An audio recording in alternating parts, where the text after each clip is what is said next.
Am I the a-hole for being angry that I wasn't asked to be in the wedding party? One of my, 28 female, best friends, Mark, 28 male, just got engaged, and he and his fiancée are planning to get married next spring. For context, Mark and I have been good friends since high school. My boyfriend, 28 male, has also really bonded with Mark over the past 2 years of us dating, and they regularly go golfing together. We have also done lots of couples vacations, dates, outings together, and we're seemingly very close to Mark and his fiancée. My boyfriend and I just recently went to their house for a party, and Mark and his fiancée asked my boyfriend, whom they know through me, and only for a couple of years, to be in the wedding party as a groomsman. I was not asked to be a bridesmaid, so I would not be involved in the wedding party at all. When I asked Mark about this, he said it was because they wanted even numbers, 5 groomsmen and 5 bridesmaids for the wedding party, and that his fiancée already had enough bridesmaids. I thought for sure I would be asked to be in their wedding as a bridesmaid, seeing as they were my good friends, and I would have 100% included them in my wedding party if I ever got married. So not only was I not asked to be in their wedding party, but my boyfriend, whom they'd known for all of 2 seconds, was. I felt very hurt that they would ask him to be a part of their big day, but not me. I confronted Mark about how hurt, sad and angry I was about this, especially because I don't know if my boyfriend and I will even still be together a year from now. Mark told me that he was sorry that my feelings were hurt, but he and his fiancée don't want to apologise for doing what they want with their wedding. Mark told me that this situation has impacted our friendship, especially since he doesn't think they have anything to apologise for. My boyfriend declined to be a groomsman, and we haven't spoken to Mark since. Am I the a-hole? Edit, just to clarify, I never expected to be asked to be in their wedding. Of course I would love to be in their wedding party because they are my friends. I've been friends with Mark since I was 16, and friends with Alyssa, Mark's fiancée, for going on 8 years now, and I would love to celebrate their love and happiness, but I never ever demanded it. If they never would have asked either of us to be in the wedding, I would have been totally fine with that. It's that they asked everyone else in our friend group to be in it, including my boyfriend. Everyone except me. When Alyssa, Mark's fiancée, talked to me about it, she said the only reason she didn't ask me to be in the wedding was because of the matching wedding party numbers, which was disappointing and hurt. I totally understand that it's their wedding and they should do what they like, but I also hope they wouldn't exclude me like that because of the wedding party numbers. I know everyone says to not make it about me, but what do you do in that situation? Not say anything at all? I just felt a little blindsided. Maybe Mark and I weren't as close as we thought. Perhaps it's all for the best.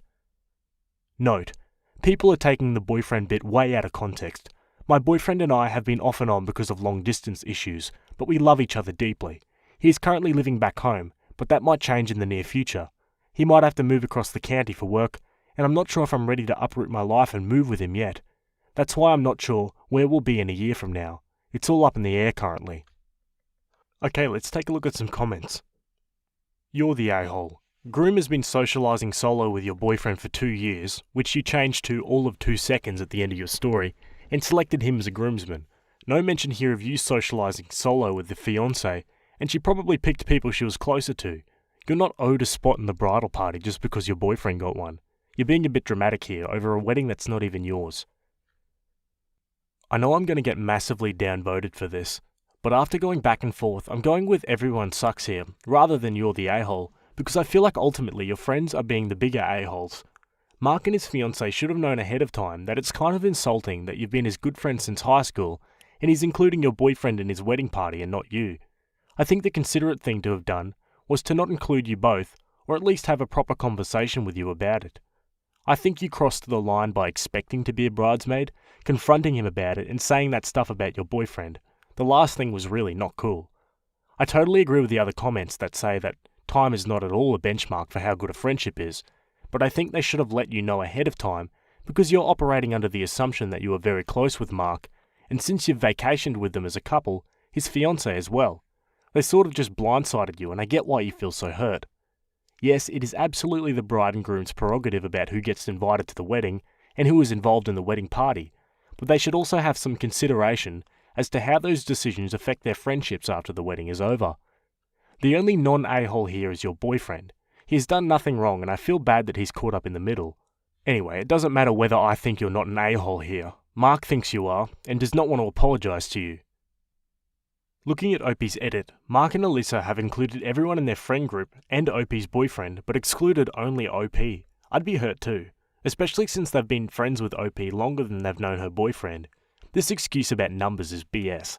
Mark and Alyssa ruined this friendship, not OP. Sure, it's their wedding, and they can choose anyone they want, but they're very much the a-hole for how they've excluded only OP, not the a-hole. This one's interesting, a lot of varying opinions. Let me know what you guys think about this one in the comments and we'll jump to our update. Update. I called Mark and we had a good chat. Unfortunately, in the end, we couldn't really come to a real consensus. I apologised and admitted that I didn't go about the situation correctly. I let my emotions get the best of me, and I acted hurt and immature rather than level-headed. However, I still don't regret bringing it up to him.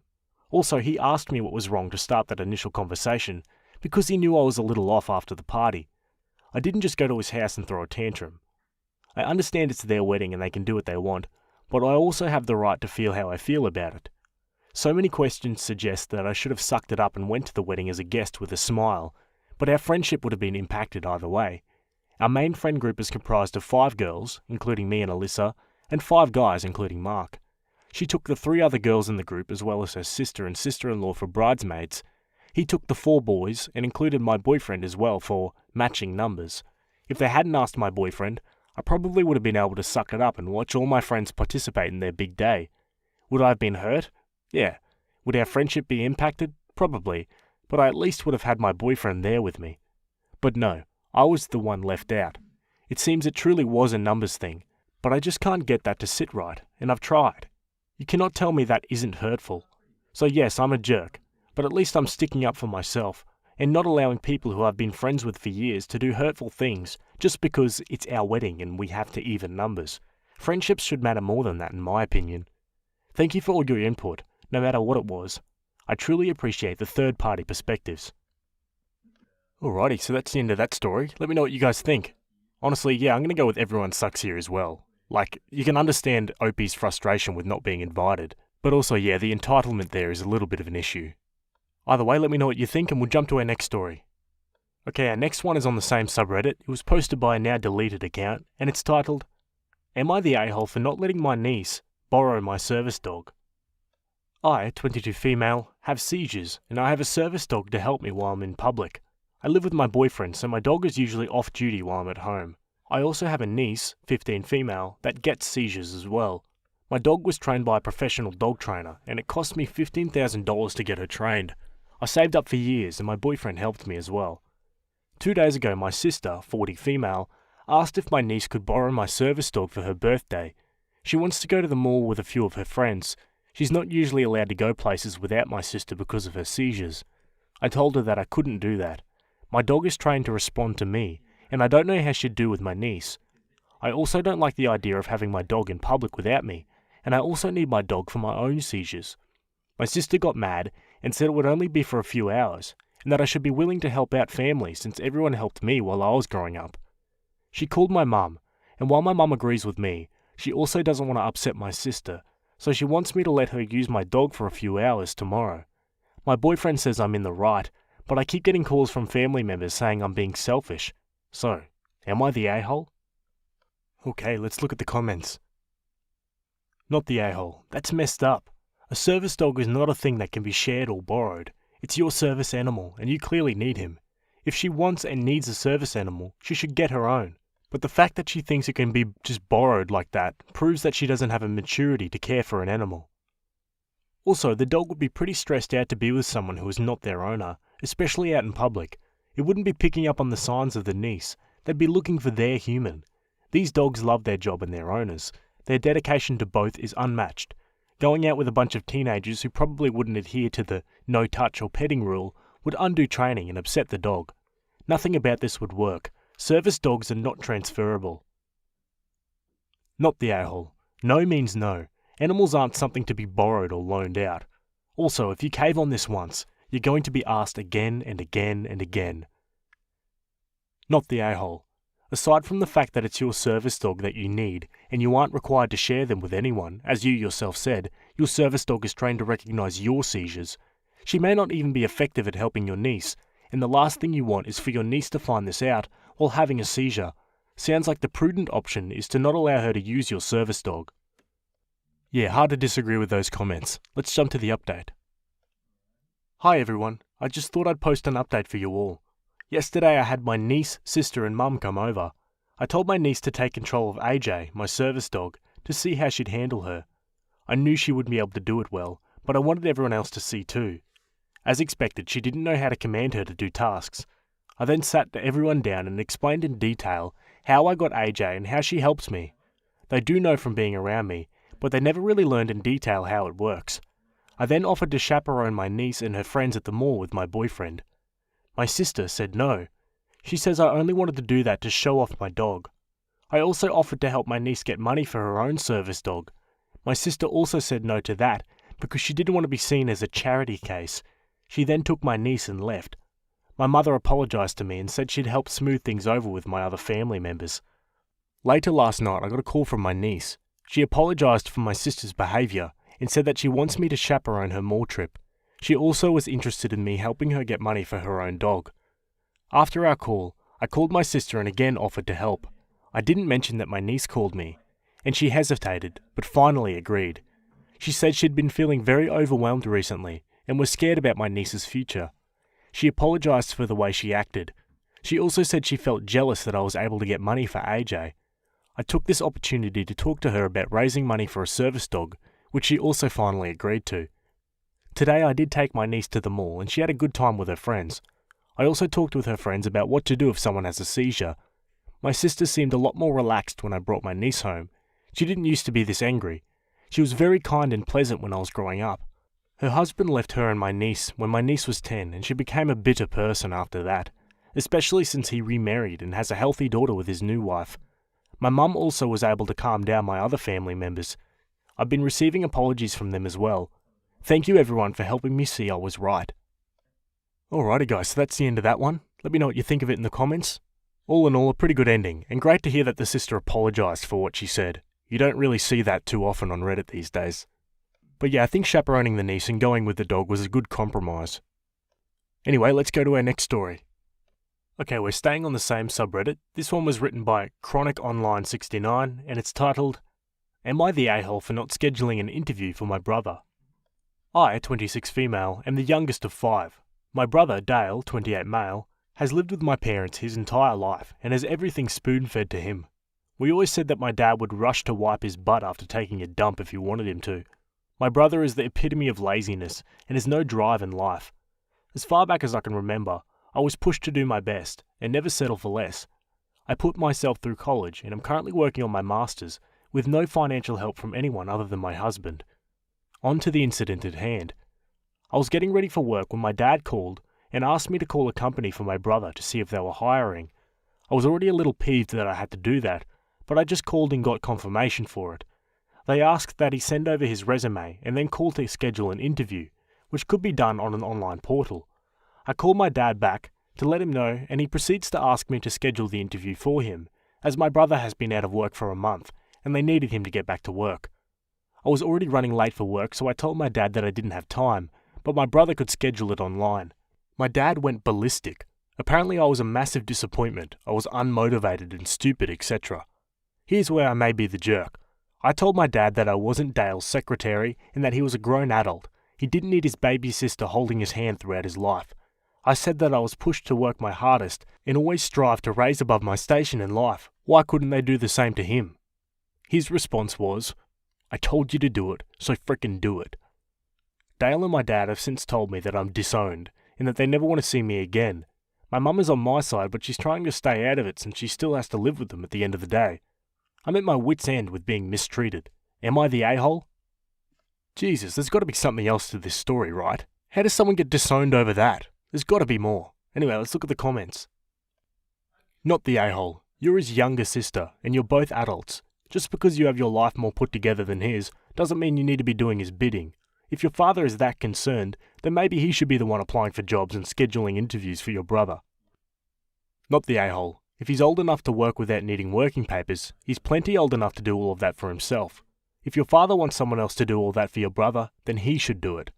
If your brother has some kind of developmental or mental issue that prevents him from being able to do simple things like that for himself, He needs to be seen, diagnosed, and given the proper treatment so he can function like a normal person. Not the a-hole. This is nuts. If your dad is so sure your brother can't do it, then why doesn't your dad just call? Why does he have to middleman this situation? And if anyone ever told me to just freaking do it, I can guarantee you that I would not. OP elaborates in the comments. Regarding the brother, no developmental or mental delays, other than possibly having anger issues. He's the only one of the kids that doesn't have any diagnosed mental illnesses, but I'm actually looking into being screened for autism and have for some time. I don't know if that possibly added to my reaction, but they seem to think it did. Someone asks, if your mother is unable to leave this horrible situation, are you able to let her stay with you for a bit? It sounds like she's boxed in by your dad and brother without a voice or any support.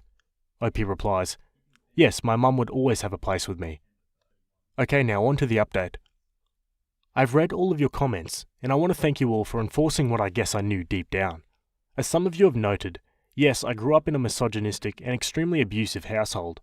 It wasn't always emotional or verbal abuse, but it has never gone past verbal in the last decade.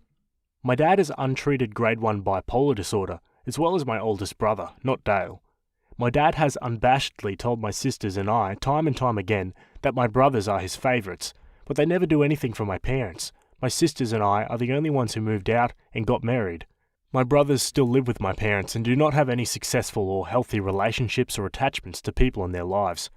As far as the comments about my mum, she's not weak, she's one of the strongest people I know. She ended up not staying out of the fight, and it ended up in a screaming match, which is what she was trying to avoid to begin with.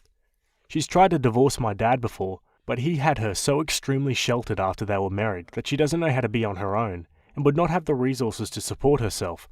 It is way more complicated than I'm comfortable getting into. She and I had a long talk yesterday about what happened. She broke down crying and apologising for not removing my siblings and I from such an environment when we were younger, and that she wishes she would have done so before. She said that she's been thinking recently about his behaviour, as it's gotten worse over the last few weeks. She is going to attempt to talk him into therapy, and if he doesn't show any positive change, she's going to give him an ultimatum. Dale called me a slew of imaginative and colourful language today when I stopped by my parents to help my mum move some tables. And yes, they're all so entitled and lazy that they would rather watch a woman nearing her 60s with a hernia move heavy picnic tables than offer to help her. I just ignored it. My mum pulled me to the side after and told me that after my dad called me yesterday, that he got into a fight with my brother about not being able to fend for himself, and now my brother has been given a 2-week time limit to move out. We both know that it's not going to stick. My dad tried to call me today and acted like nothing happened, but I hung up on him and put my phone on silent for the rest of the day, until he got the hint to stop calling. I wish I had more to add for this update, but that's it for now. Jesus Christ, the dudes in this family sound like absolute pieces of work. I really hope that mother can get out of there. I hope that threat to move Dale out of the house actually sticks, but like Opie said, it probably won't. But God, I hope it does. Either way, let me know what you guys think about this one, and we'll jump to our last story for today. Alright, sticking with this subreddit, this one was written by Intrepid Offering, and it's titled, Would I be the a-hole if I made my dogs the flower girl and my cat the ring bearer at my wedding, instead of my rainbow baby niece and nephew? Context: my brother and sister-in-law had a series of incredibly painful, both physically and emotionally from what I've heard, miscarriages before they had my niece Ava and nephew Liam, 4-year-old twins, via IVF.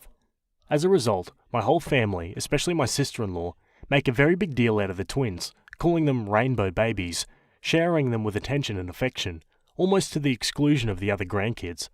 I've never really been as involved with this, mostly due to the fact that I live across the country.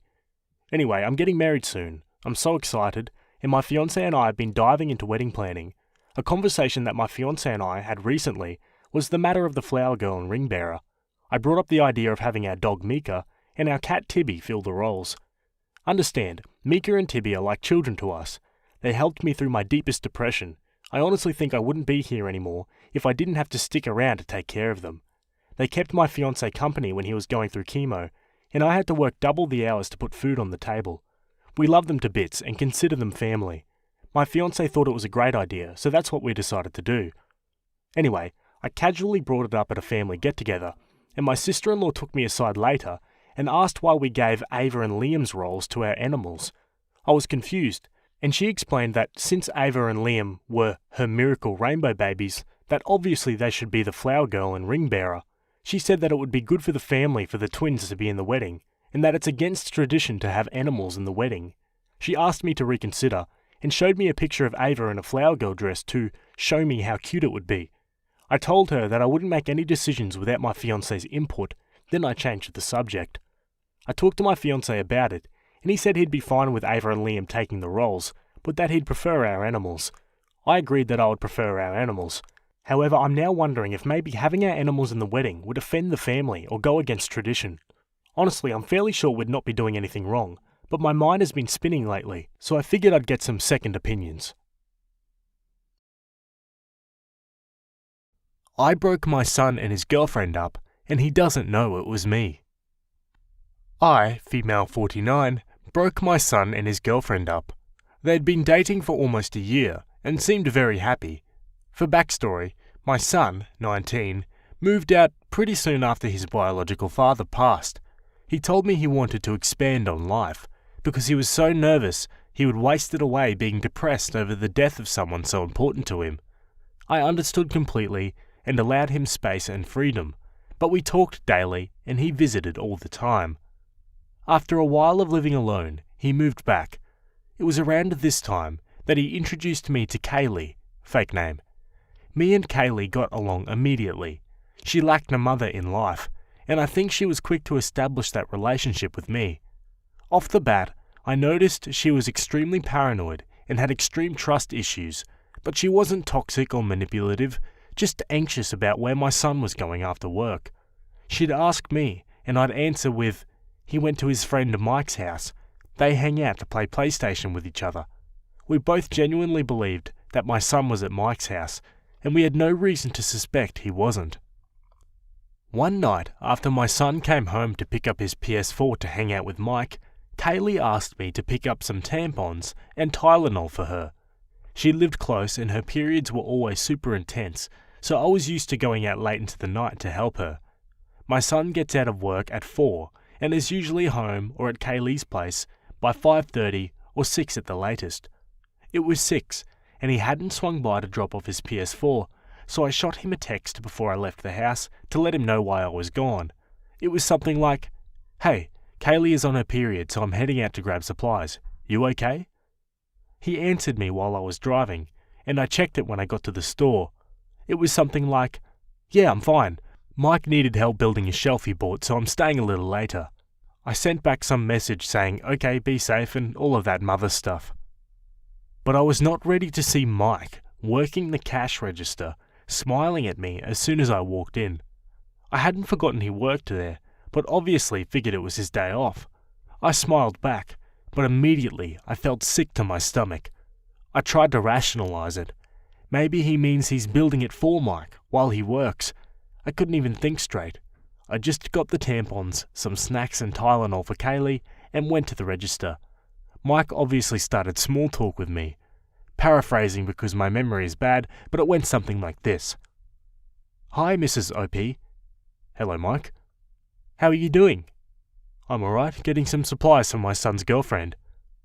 I remembered he laughed. "Speaking of your son, I haven't seen him in a few weeks. I need him to give me my PS4 controller he borrowed. Can you tell him that?" I felt sick again.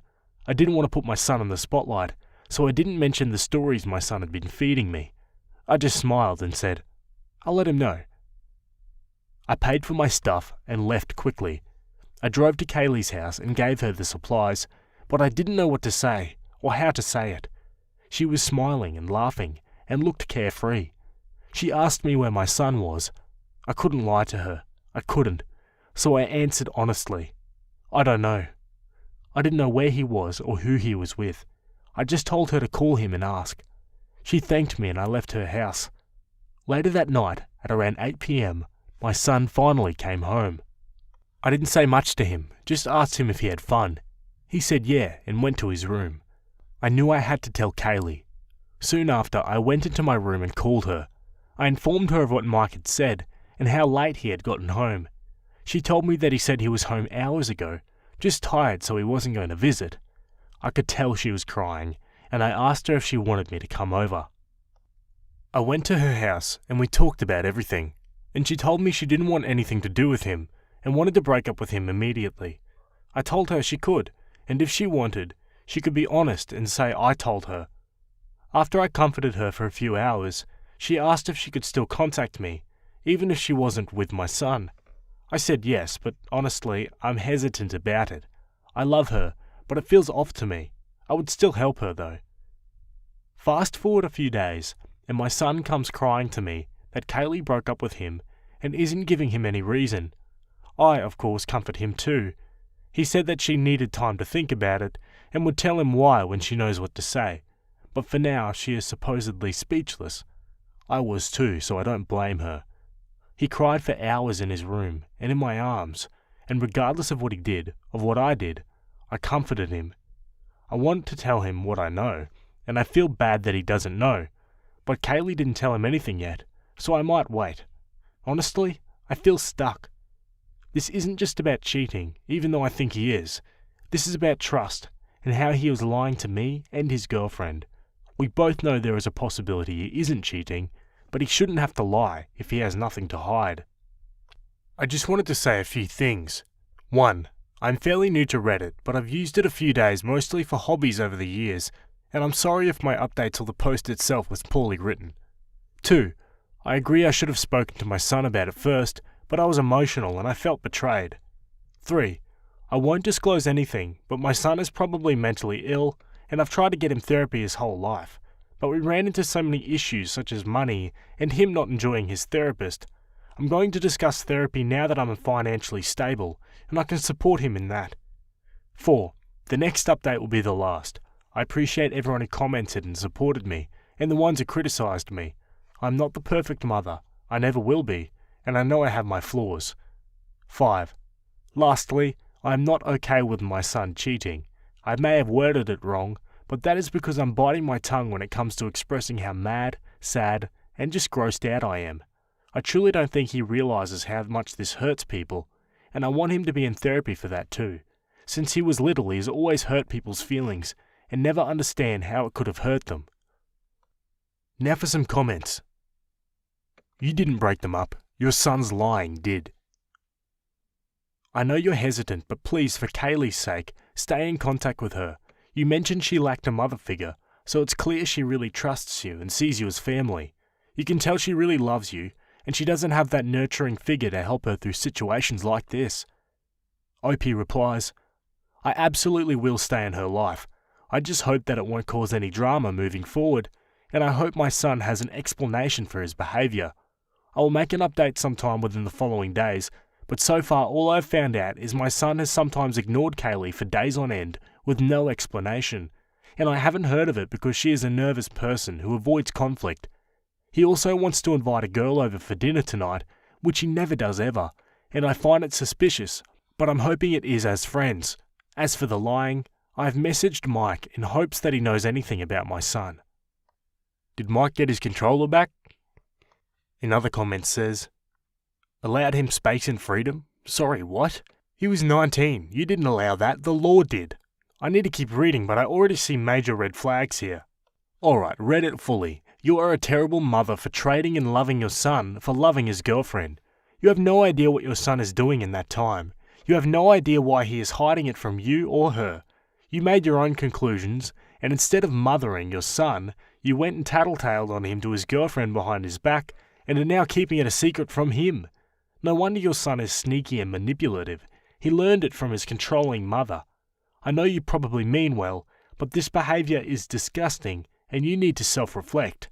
And be honest with your son. OP replies, I am going to post an update, but my son told me the truth today after him and his girlfriend spoke. He was indeed seeing another woman, and I told him if he was unhappy, he shouldn't cheat. I'm not trading in my son, but this woman was planning on getting off the pill and selling her soul for my son, and I wasn't going to allow her to build her relationship off a lie. My son and I spoke, and he told me her trust issues and whatnot were too much for him, and I told him I understand.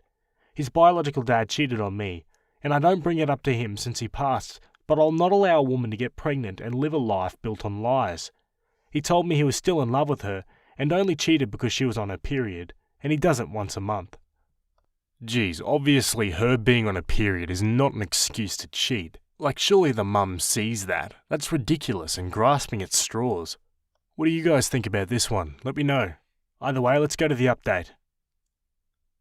I wasn't going to make an update for a few days or weeks, but I took some advice from messages I got. I just wanted to clear a few things up first. I give my son space and freedom, but I wanted him to be able to take time from me entirely if he wished. Throughout his teen years, whenever he was upset, he would ask me to leave him alone. I would oblige, but honestly, if he didn't speak to me for more than 3 days, I would just ask if he was okay.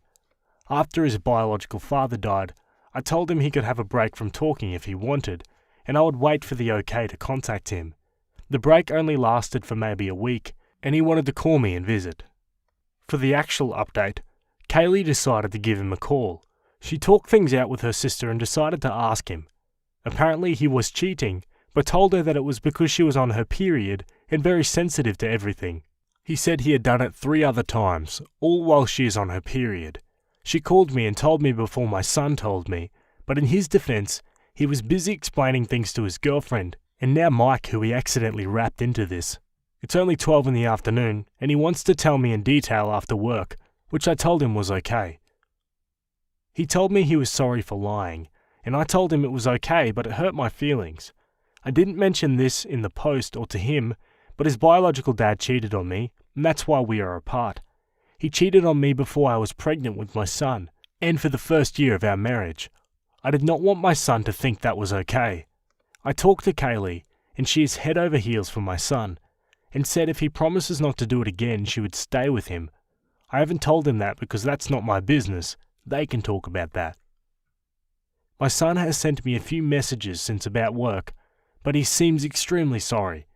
I'm a bit disappointed in him, but I think it's more because of what I went through and how hard being a single mother after the man you thought you loved just left. Kaylee said that she would try to be a more attentive girlfriend, which honestly sucks to hear because this is not her fault. I'm not going to dictate their relationship and tell her to find someone else, but it does shock me that she can forgive. As much as I want to be mad at my son, I really can't. I've never gotten mad at him before, and I think this situation just brought me back to everything that happened when he was little. I hope my son can learn from this. Tonight when we talk, I'm going to be a little strict on him, obviously, but again he is an adult. If he says he's going to cheat on her, I cannot stop him. I really hope he learns. Oh man, so that's the end of that one, guys. Let me know what you think. Honestly, a bit disappointed that Kaylee is thinking of taking him back. That's just teaching to him that, yeah, he can get away with anything. There's no way them getting back together would be good in any sense. Either way, let me know what you guys think about this one, and we'll go to our next story. Okay, this next one was written on the Am I the A-hole subreddit. It was written by a throwaway account, and it's titled, Am I the a-hole for telling my boyfriend he is financially cut off from me and I will provide zero help if he buys a pug puppy? So, this situation involves me, 28 female, and boyfriend, 27 male. We've been together for about 2 years and some change. We live together and split all the main bills, but the rest of our paychecks we keep separate and spend how we wish.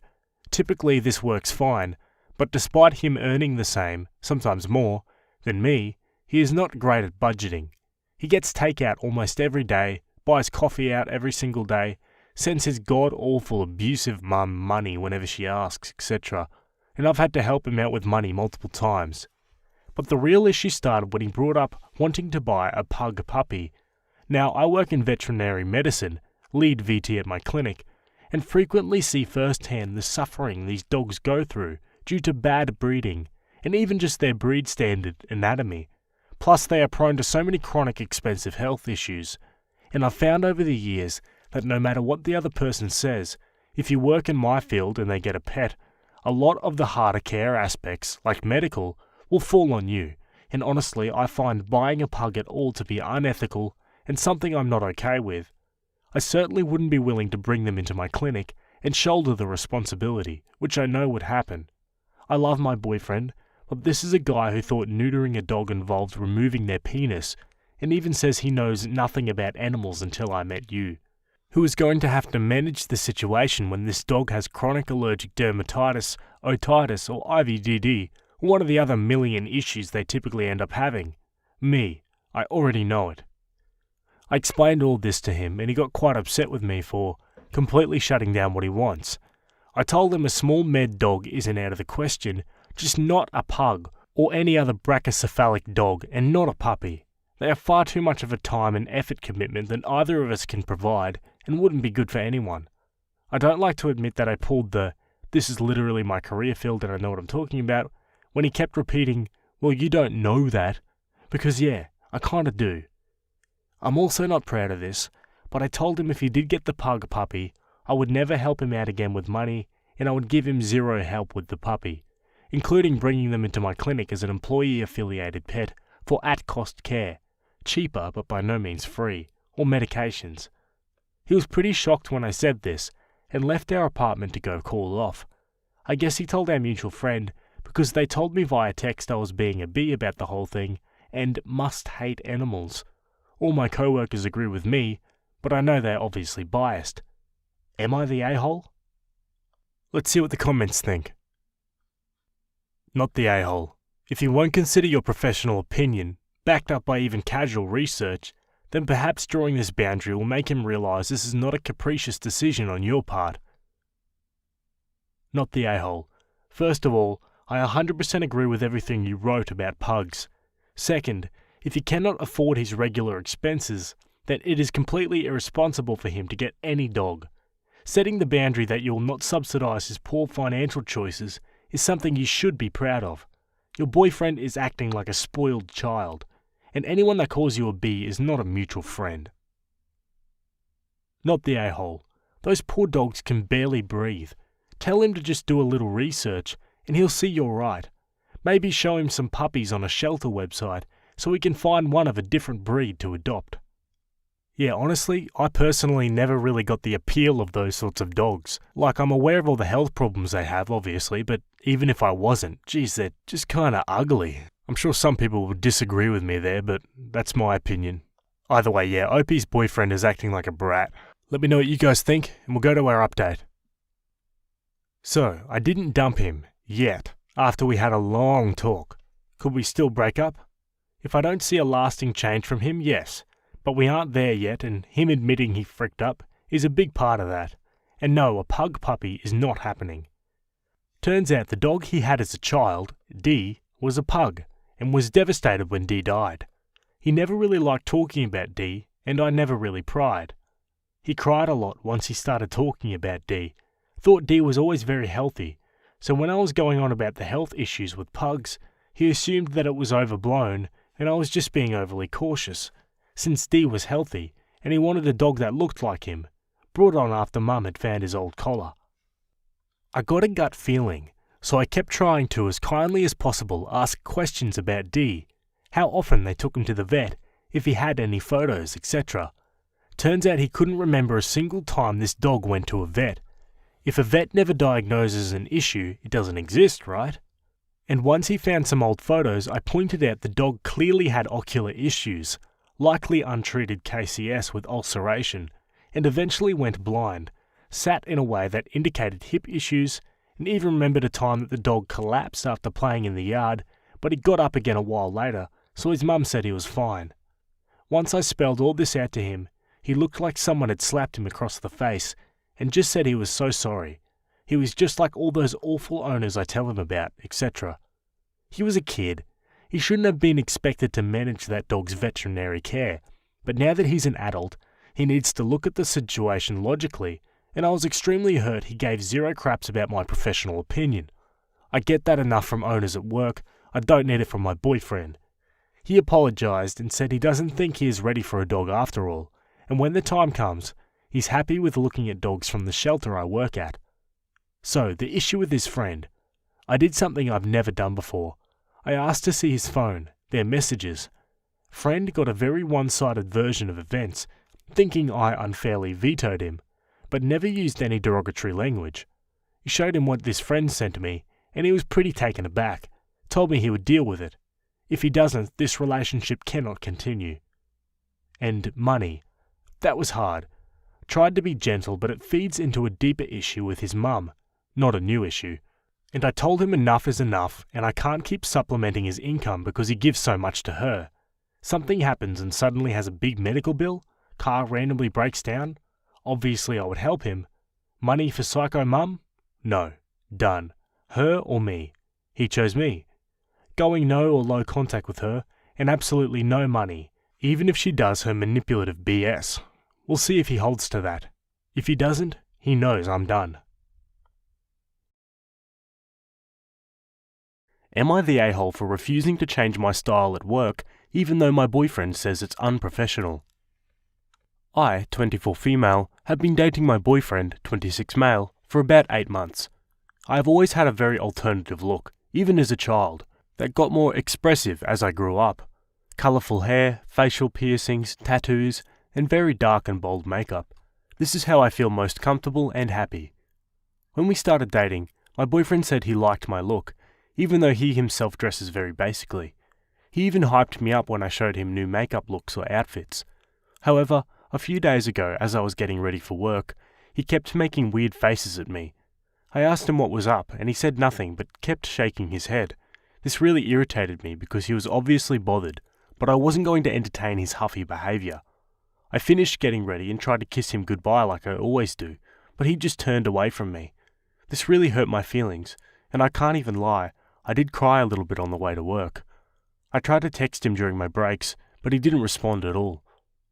When I finally got home, and he still wouldn't say anything to me, I lost it. I asked him what his problem was, and why he's treating me this way. He motioned to my clothes and simply said, "That." I obviously didn't know what he meant, so I asked what about it, and he said something like, "I just can't believe you'd wear that to work." I was confused because this is what I always wear. I told him that, and he was like, "Yeah, I know, it's so unprofessional. You'll never accomplish anything looking like that." I couldn't believe he said that to me. I was fighting back tears at this point, trying to tell him that my job allows it, and that I'm not the only one at work that dresses like this. He just kept repeating himself and said that clearly it's not that good of a job if they allow me to look like that. I couldn't take it anymore and left to go to my sister's house. He called me and I told him to F off, that I wasn't going to change my look because he didn't like it. He called me selfish, saying that I'm ruining our future together because I can't sacrifice one thing so we could have a good life together.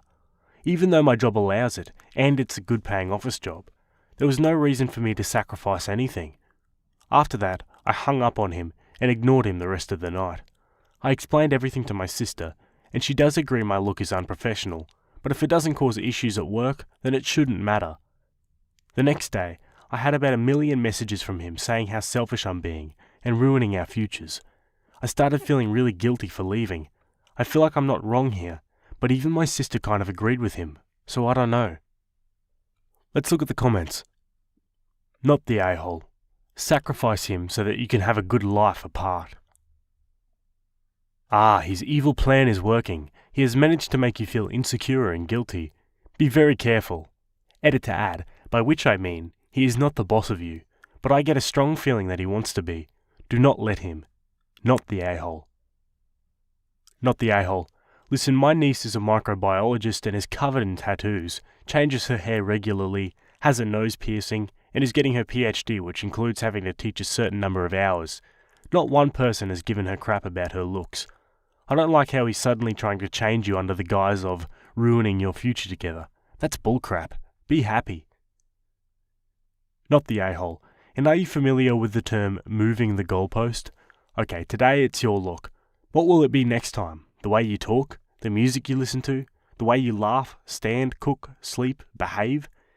This is not to say it will escalate, but the way he behaved over 24 hours tells me, oh yes, the F it will. You're going to end up more miserable than you ever thought you'd be, and all you'll hear is how it's your fault. I say to you gently and with great firmness, the call is coming from inside the house. Get out now. And I say this as an older woman with flamingly bright orange and red-brown gradient hair, and anyone who doesn't like it can pound sand. Your look is for you, not him. Opie also clarifies some common questions in the comments. Reading through the comments, and I noticed a few recurring questions, so I'll answer best as I can. As for my job, I work in insurance. I don't want to give too much information, more than that, for privacy, but this is a well-paying job. I've gotten promoted twice in the 2.5 years I've been here, and my direct manager is covered in tattoos. I also don't wear anything inappropriate. I'm always fully covered, so my appearance generally is not an issue. As for his sudden change, I really don't understand it either. I guess it's possible someone said something to him, but he didn't mention that. We haven't talked since I came back either, because he's ignoring me now. We don't technically live together, he just stays over at my place most of the time, so I'm assuming he went back to his mum's. I do plan on having a serious discussion with him about what happened, and our relationship. Someone asks, "Girl, why did you have to leave your place?"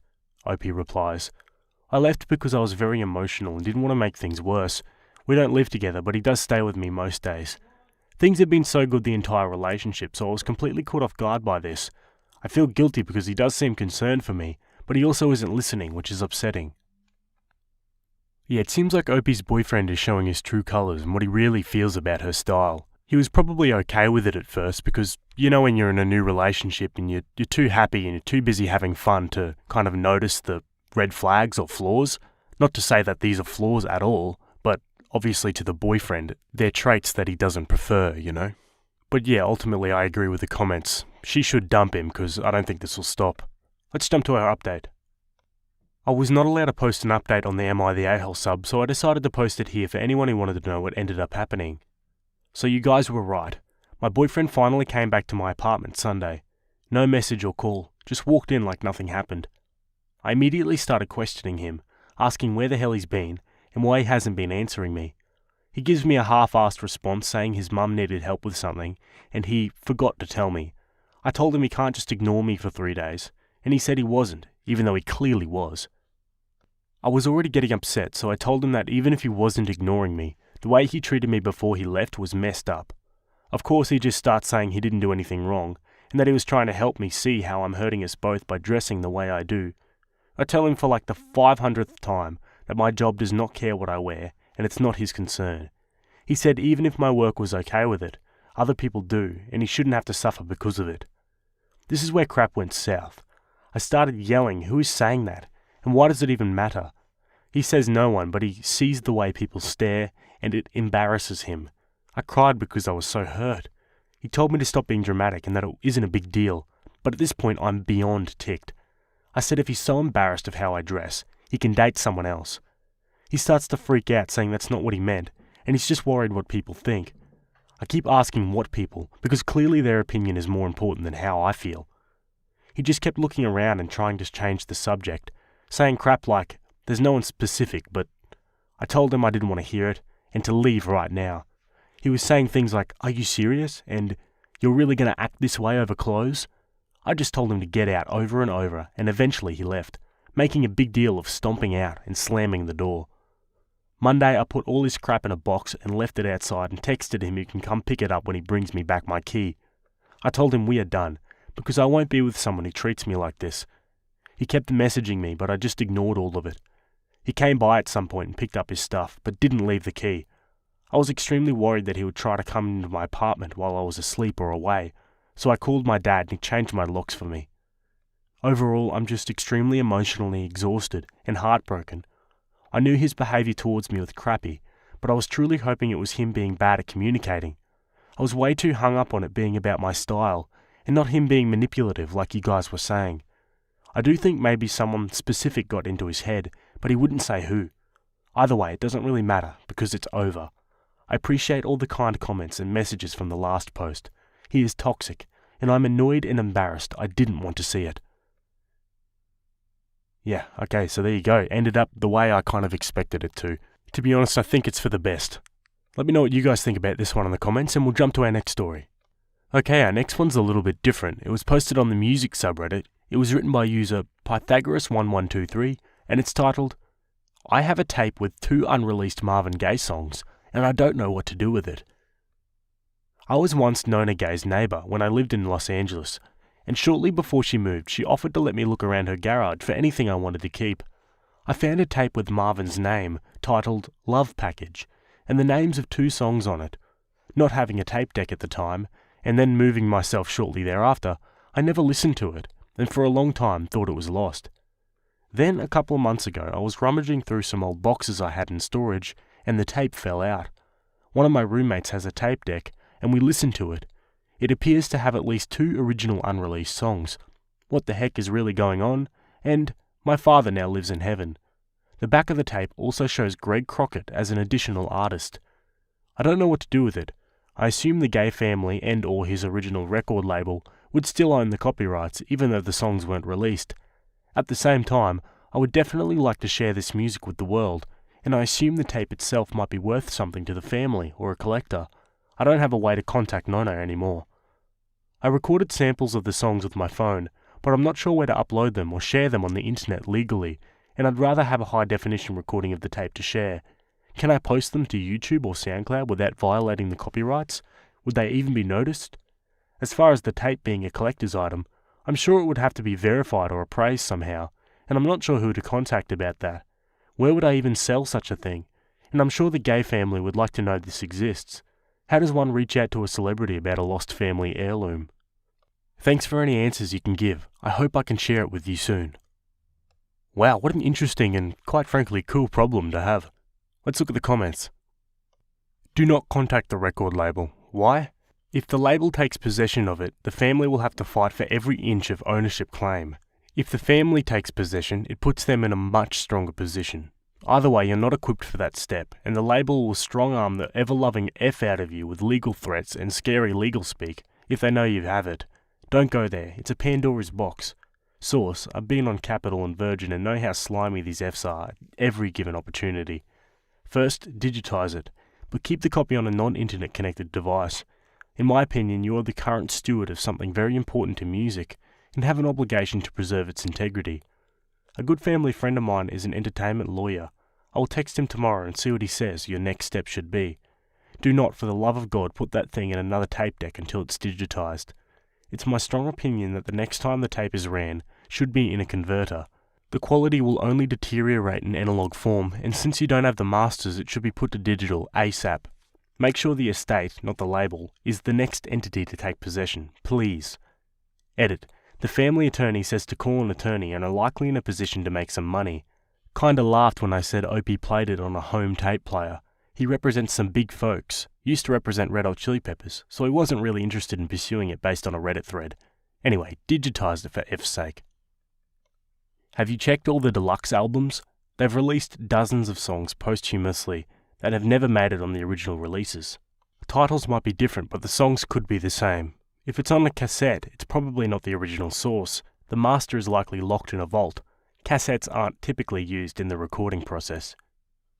Okay, now onto an update. Hey, OP here. This is really interesting. On the tape it says Greg Crockett and Marvin Gaye 3. Nona and I talked about lots of things as neighbours, but we spoke very little about her family, and if she brought it up I must have forgotten. I feel kind of embarrassed that I didn't Google Marvin Gaye III first, but thank you for helping me figure out the history of this object. The musical style is more modern than most of Gaye's work, and the song titles and collaboration with Crockett, like you say, suggest that this is probably a demo that he and Gaye III made together. Although the singing and what the hell is really going on sounds like his father, there's also a monologue in the beginning of, "Now my father lives in heaven," that sounds much younger. It also explains why the tape would be left in a garage and not kept in a vault at the record company. This definitely changes the story. I'm still going to contact the family, and I'll reach out to a copyright lawyer and keep the tape safe as you have all suggested. It's still pretty catchy music, and hopefully people might be interested in hearing it anyways. It's also probably going to be easier to release, since Marvin Gaye III is still alive. I do feel a little foolish that I didn't figure this out on my own, but I appreciate the help. Thank you anyways for the good advice. OP also edited their main post to add, I learned through this thread that Marvin Gaye had a son, also named Marvin Gaye III. Greg Crockett has collaborated with him in the past, and the name on the tape is actually Marvin Gaye III. So this is still a cool find, and unreleased music from the family, but probably not Marvin Gaye Jr., and more likely his son. Nona's son also reached out to me, so I did make contact with the family. I still plan to find a way to digitize the tape, and I definitely appreciate all of the good advice. The songs are both pretty catchy, and I hope they get to be released. Thanks for all the good input, and I'll post updates once I figure out what happens next. Alrighty guys, so that's the end of that story. Let me know what you think in the comments. Pretty cool story to be honest, although I'm a little bit disappointed that it wasn't Marvin Gaye Jr. That could potentially have been worth a lot of money. But a song from his son about his dad is still pretty cool. Alrighty, let's jump to our last story for today. We're back on the Am I the A-hole subreddit. This one was written by a throwaway account, and it's titled, Am I the a-hole for not wanting to help pay for my child's university fees? Hey Reddit, It's been one hell of a month, so some things I say may not make sense. I, 40 male, recently found out that I have a child, who we'll call Jane, 18 female. I wasn't convinced at first, but everything checks out. When she came to me, she told me that she just wanted to get to know her father. I wasn't really interested in a relationship, but felt it would be cruel and unnecessary to deny her this. We talked for a while, and I didn't really say much, but it was interesting. So after we talked for a while, I asked about her mother, Grace, 40 female, and she gives me her number. I really didn't want to have to call her, but I needed answers. So Grace and I decided to meet up at a local coffee shop. We have some small talk for a while before I ask her why she never told me. Silence. I ask again. Silence. I ask a third time and she told me that she just didn't want anything to do with and wanted to get back at me. I point out that all she did was deprive the child of her father. She says she does. I asked her when did she tell Jane. She says at age 12. So I get confused and I'm wondering why she only contacts me now. So I ask her why. Grace says that she was angry that I wasn't present in her life. We talk some more about life before we say goodbye and go our separate ways. I don't ask Jane why she didn't call sooner because she was a hurting teen, and that's life. So Jane and I spend the week bonding. Then she sits down and asks to talk. I say sure and sit down. Then she goes on to explain about how difficult her life was living in a single-parent household and how money was always tight. Long story short, she asked me to pay for her university fees. Now, I'm well off enough to pay for it without struggle. So I asked her to see her grades, and to be truly honest, it's meh. Not bad, but nothing to give a second look. I tell her that I'll think about it, and she says thank you. Here's where I might be the a-hole. I don't want to pay for the fees because, in reality, she's just a stranger with my DNA, and I feel like Jane might just be using me. I mean, she's had 6 years to firm a relationship with me, and is only doing now that she needs something. I just want to wash my hands clean of her and Grace, and move on with my life. I don't want Jane to think I'm her financial lifeline or anything like that. So Reddit, am I the a-hole? Edit to add some stuff because of the comments. 1. I did a DNA test. It was what she wanted me to do to prove herself. 2. Child support laws are different in my country in the sense that A. You can't claim unclaimed child support if you had the option to claim it. B. Child support can't be settled after 18 unless the father knowingly disappeared, and that would take months to process, let alone prove. 3. Jane had the ability to contact me. I don't know how much influence her mother had on her choice, but I do know that it was a dial away. 4. I was never mad at Jane for not contacting me. I knew that she was a hurting teen who doesn't know her father and could be scared to do so. I was confused in the moment. Let's look at the comments. Not the a-hole, but neither is Jane. Grace is a tremendous a-hole to both of you. I do encourage you to seriously consider contributing to Jane's university expenses. Not to say you should or should not contribute, just seriously and honestly consider it. Think about her position. No father in her life and a mother who won't answer any questions she has for the first 12 years. Then who knows what context Grace gave her when she finally did tell her. I'll bet she never said, I never told your father about you because I wanted to spite him and I didn't care what effect that had on your childhood, despite that being the truth. Instead, she undoubtedly made you into the bad guy. Jane had no way of knowing better, and you should be sympathetic to that. I don't think you're an a-hole no matter what you decide.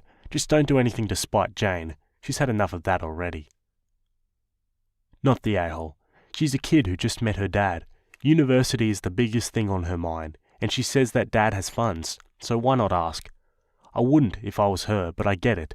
And you're not the a-hole for thinking, this is weird.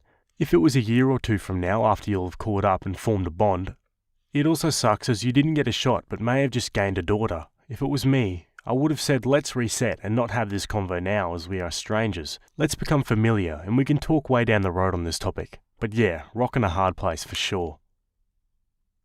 She was a teen who was manipulated by her mother. I highly doubt the mother would have allowed her to reach out prior. I don't think you should fault your child for her mother's actions, especially if it won't put a strain on your resources. Also, while her grades may be underwhelming, she still deserves a chance to have more opportunities. If you are concerned about your relationship becoming strictly financial, I say have a conversation about it. Yeah, maybe there can be a little bit of a compromise OB can make here. Maybe help pay for some of the funds and not all of them. I don't know, something like that. Anyway, let's jump to our update. So, over the past few days I've been taking a bit of time to myself to think about this situation. I realised that I would lose nothing by helping Jane, and it would be more of an investment than anything. I also realised that I got too stuck on the principle of the matter, and whether or not Jane's intentions were purely for the relationship, when in reality I wasn't really a person who was yearning for that relationship, which is something that a lot of people in the comments noticed. 2 days later, I called Jane and asked to meet at noon. She said yes. When we met, I put it to her straight. I told her I would pay, only if her grades would improve. I don't expect her to be top of the class, but they should be on the upwards trajectory. The next thing I told her was that she has the choice to have a relationship or not. I told her that I was helping her so that she would have the best chance to succeed in life, and so that she would not blame me if she ever failed in life. It ultimately doesn't change much in my life if I do or don't have the relationship. She didn't say if she did or didn't want to have a relationship. So I feel quite satisfied and happy with the outcome of the situation. I think it's a win-win on both sides. Thank you for the advice. Am I the a-hole for saying yes to my boyfriend's proposal? Hi, sorry, I usually just read through this sub, but this happened and I've been wondering if I'm the jerk, so I decided to ask. So, basically, I'm 24, non-binary. My boyfriend, fiancé, is 25 male. My sister is 26 female, and I don't know the ages of most of her friends, but roughly the same age. Now, my sister and my boyfriend/fiancé do not get along well. I don't really know what happened. I think my sister is just upset because she has issues with commitment, and she dated him at their high school. I went to a different high school, and then cheated on him, and is upset he broke up with her. I met him in college and didn't know it was him. Now, what happened is, last week it was my sister's birthday. She was always into stupidly lavish things. We both are. So she threw a big birthday party at a venue in the forest. Me and my boyfriend were both invited. We've been dating for a few years and he's never been invited to one of my sister's birthday parties before, so we were both thrilled at this development. At the party, my sister was busy opening all her presents, then eating cake, both of which we were there for. Afterward, my sister started talking to her friends, and the guests started to explore the area. It was stunning. Me and my boyfriend were a little bit away when we found a little clearing. We were still pretty close to the venue, but I think it was pretty private. My boyfriend thought so too. He got down on one knee and proposed. He didn't have a ring. He had one at home though, but he had woven a ring out of grass while we were walking. We were both very fidgety, so he put that on my finger after I said yes. Apparently it wasn't as private as I thought, because when we got back to the venue after taking a selfie and scheduling a post for a few hours after the party was scheduled to end, I was bombarded by a shower of congratulations. Turns out my sister's friend Lisa saw my boyfriend propose and then came back to the venue and told everyone. I figured that I could show them the ring and tell the story, and then move on from that and back to my sister.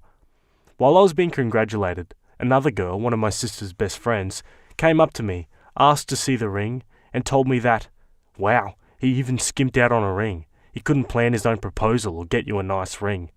I was upset, because I wasn't even planning to tell anyone. If someone noticed the ring, I would tell them, but I wasn't going to announce it to the world, or do it in public where everyone can see us. We left immediately afterwards, and my entire family has been blowing up my phone, calling me an attention-seeking B-word, and that I shouldn't have done that to my sister. I'm worried I might be a jerk because it was my sister's birthday, and if I said no, maybe she wouldn't have been upset about my boyfriend proposing. Alrighty, let's take a look at some comments. You're the a-hole, but mostly your fiancé is, especially since he dated your sister in high school. Even though we don't know how serious, maybe her first, it was her birthday party. And also sorry, but you say you don't know why they don't get along? Because they have a past together of them dating and how I understood it, her cheating on him? You're the a-hole. You're the a-hole, but mostly your boyfriend is 100% the a-hole. I can't believe he thought it appropriate to propose at your sister's event. I can't believe you didn't shut it down, due to the clear disrespect he's showing to your sister. Also to you, he's disrespecting you here too. Does it not bother you that his proposal, which should have been your moment, something just between the two of you, is now intertwined with his ex-girlfriend? It seems like he did that on purpose to me. You don't spontaneously propose at your ex-girlfriend's birthday party. That takes a great deal of spite. It's beyond the realm of being accidentally clueless. It looks like he used your moment, your proposal, as a way to say frick you to his ex-girlfriend. There's a lot of things you could have done here. People of Reddit, stop getting engaged at other people's events. Unless you've explicitly spoken to the host of the event and received enthusiastic consent, it's just tacky.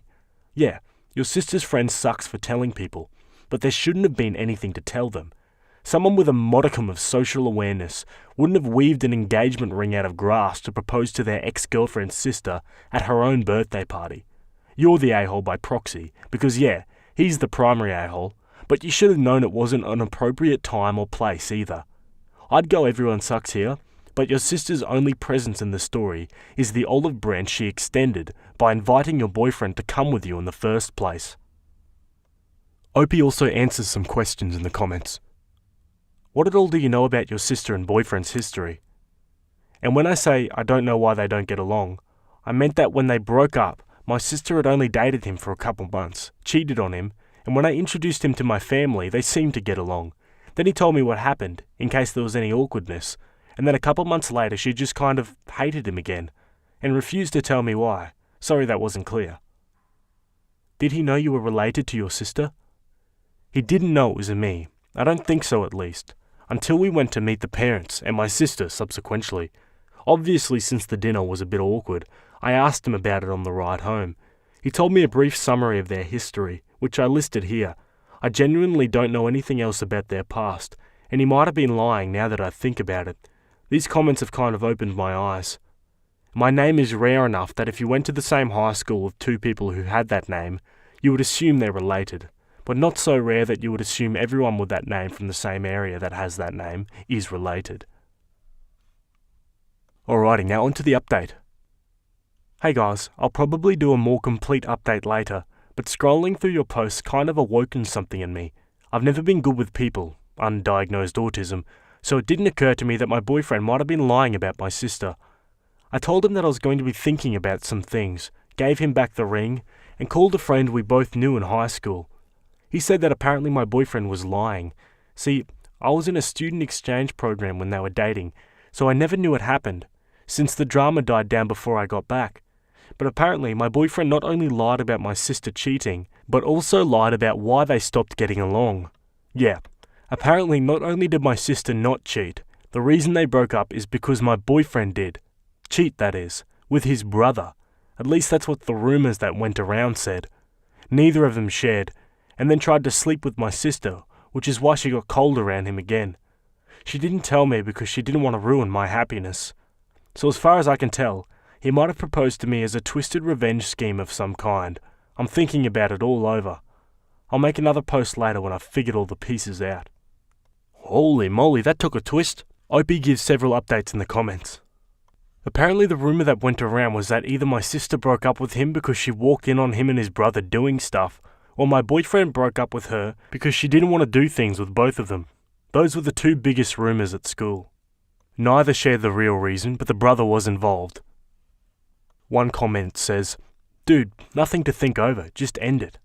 Opie replies, "I'm going to try and talk to my sister first. I want to hear everything from her side, not through word of mouth."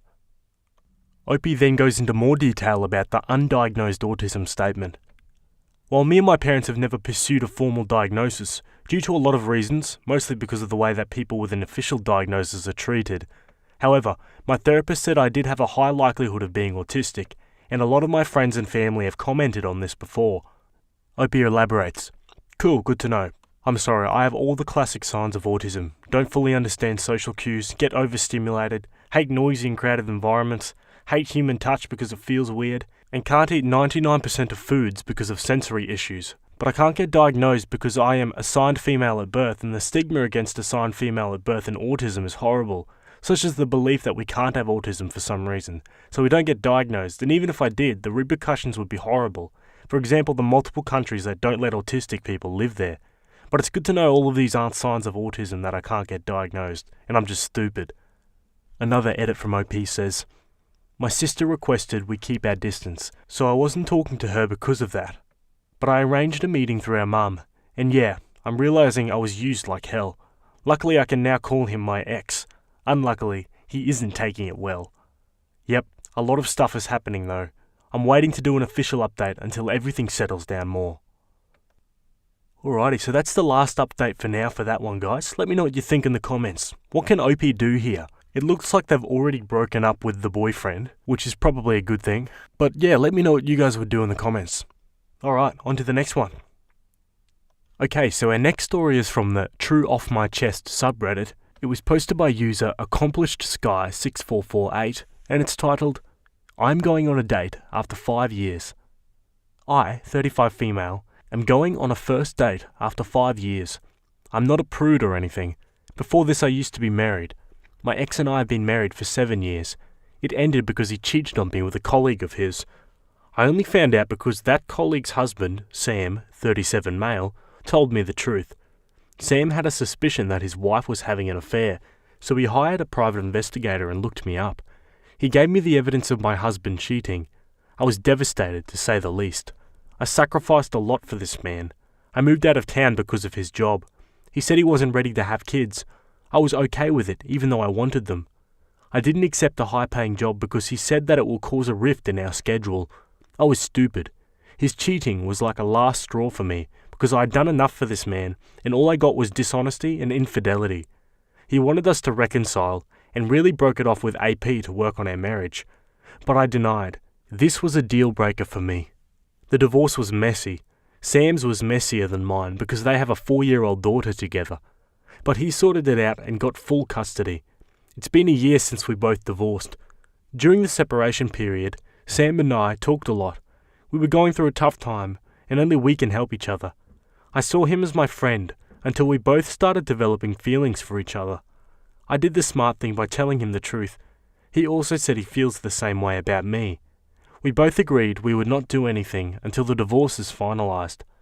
After the divorce is finalised, we talked and came to a middle ground that we will not date immediately. Rather, we will sort things out about our life and go to therapy. For 1 year, we will have minimum contact, and after a year we still feel the same way, we'll go on a date. It's been a year now. I've been doing better than before. I went to therapy and sorted things out, mostly, but there is room for improvement. Sam called me yesterday and asked me out on a date. I don't know why I felt like a teenager. The last time I went on a date was 5 years ago with my ex-husband. I did ask him then to take me out, or even asked him out on a date, but he would make some excuses every time, so I just gave up. I said yes to Sam. I once thought that, after a year, he would realise that he had no true feelings for me, but he does. He remembers our promise. It feels so nice to be seen and appreciated once in my life. It is so nice to feel alive again. I spent my youth on a man who only gave me the short end of the stick, but I don't know. I'm hopeful with Sam. I know I am past my window of having a child naturally. I'm in my mid-30s and know that the dating world will be much more cruel to me, but I'm hopeful for the first time it will be good. I'll go out tonight. I'm wearing my favourite red dress that I haven't worn in years. Maybe wear some makeup and do my hair. I'm excited. Wish me luck. Opie provides a quick update in the same post. Update. Well, he cancelled the date because his daughter, Anya, had a high fever. I was a little sad because I was looking forward to it. I asked him if I could bring some soup for Anya. He was hesitant at first, but said I could. I have met her once before. She's a good kid, but sometimes can be very active and mischievous. I guess it's normal for a kid. I brought some chicken and vegetable soup. Sam wasn't kidding when he said she had a high fever. That poor girl was shaking. Sam fed her the soup and medicine.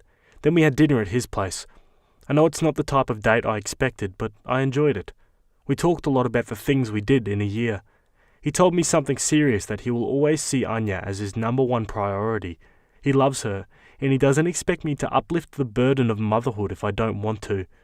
He knows being a step-parent can be difficult.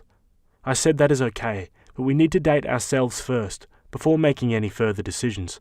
He also promised that he'll take me out to dinner next week, so I might make an update. Alright, let's take a peek at some comments. You can still have a child naturally. This isn't the 1960s, and even then it wasn't that bad. Your first child in your 30s might be a little rough since your body changes, but even in your early 40s, the risk for complications is not so awful that you couldn't try. Sam's sperm could lead to increased risks for autism due to the fact that it starts to increase for men over 26. Sperm splits too many times, and the risk increases for men over the years due to sperm reproduction. FYI, my sister could not get pregnant while trying for years. She had her first at 40 and is pregnant with her third at 43. She's getting her tubes tied after this one.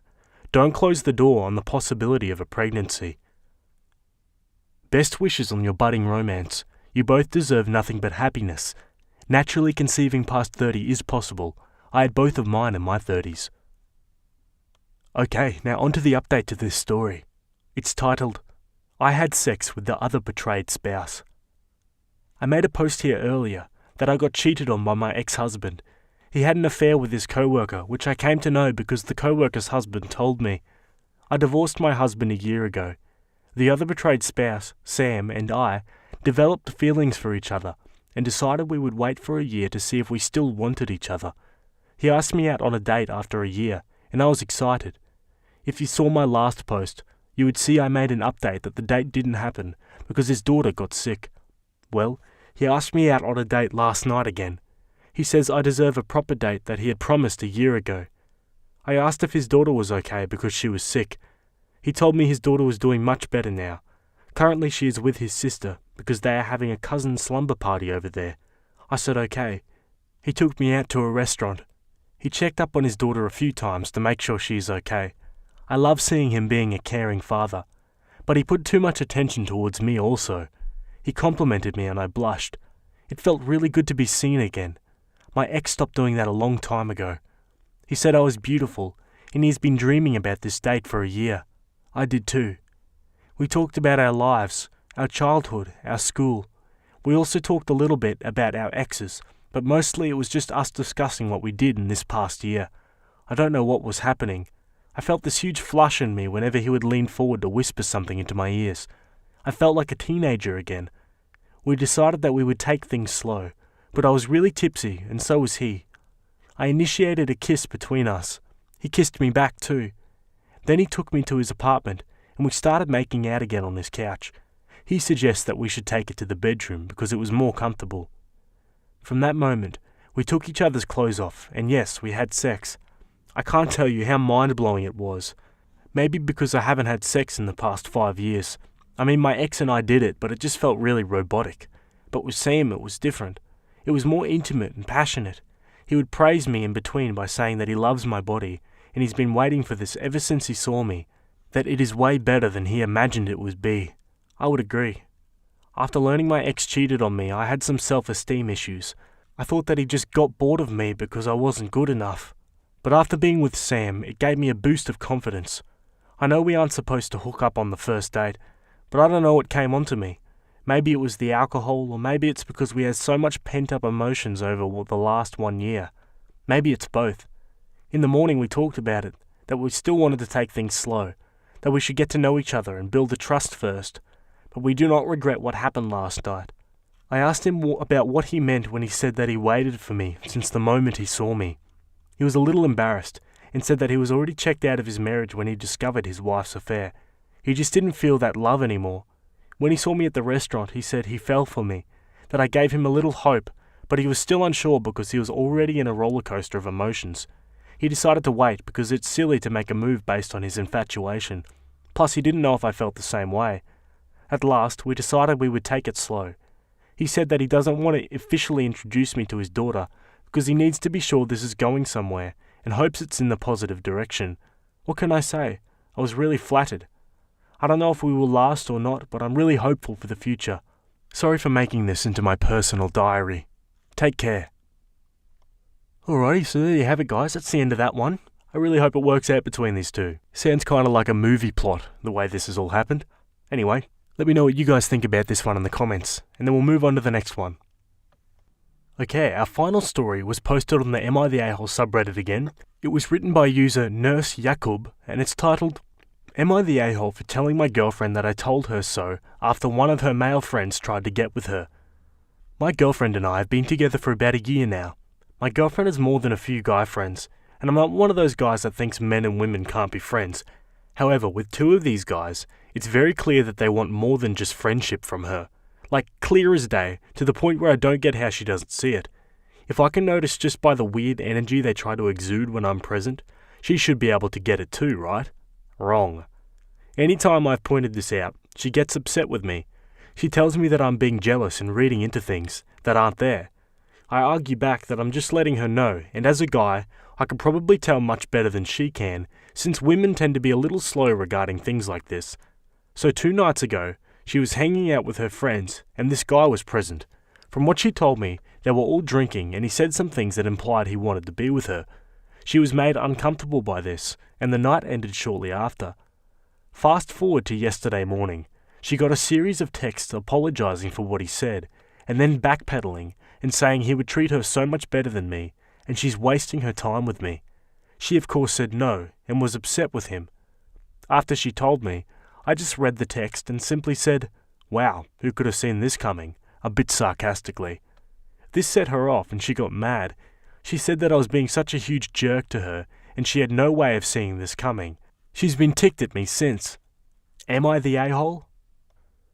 Gee, that's a bit of a tricky one. On one hand, yeah, it seemed pretty obvious that these guys were into her, and she probably should have realised. But on the other hand, Opie's kind of being a little bit of a jerk about it, which kind of leads me to believe that, yeah, maybe he doesn't treat her as well as he can, you know? My boyfriend says really mean things to me in his sleep. I need to preface this by saying that when my boyfriend is awake, he is wonderful and I couldn't be happier. We laugh and joke all day, and spending time with him in general is truly a joy. Yes, I mean this. No, he doesn't upset me at all when he's awake.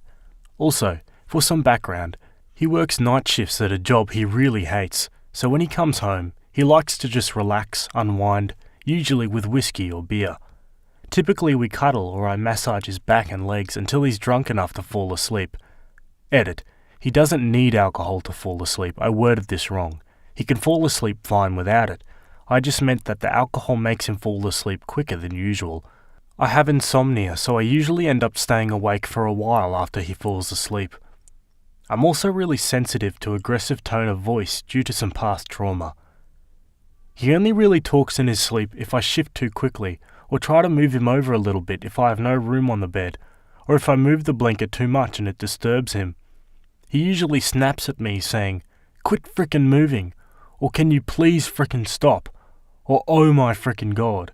Just things in general that give off an indication that he's really annoyed with me. There's also been a couple unprompted times where he's stirred or rolled over, I guess disturbing his own sleep, and said things like, "I can do better than this," etc. Because of my sensitivity, I usually end up crying over these things. I try to make it a point not to bring up the things he says or does in his sleep, unless they're funny, which sometimes happens, because, for one, I really don't think he can control it, and two, when I have brought up things he's said, he always ends up feeling horribly guilty for the things he says, and that makes me feel guilty for saying anything. Last night, in his sleep, he ripped my blanket away from me. We sleep with separate blankets because this has been an issue in the past, and tucked it under himself and his own blanket.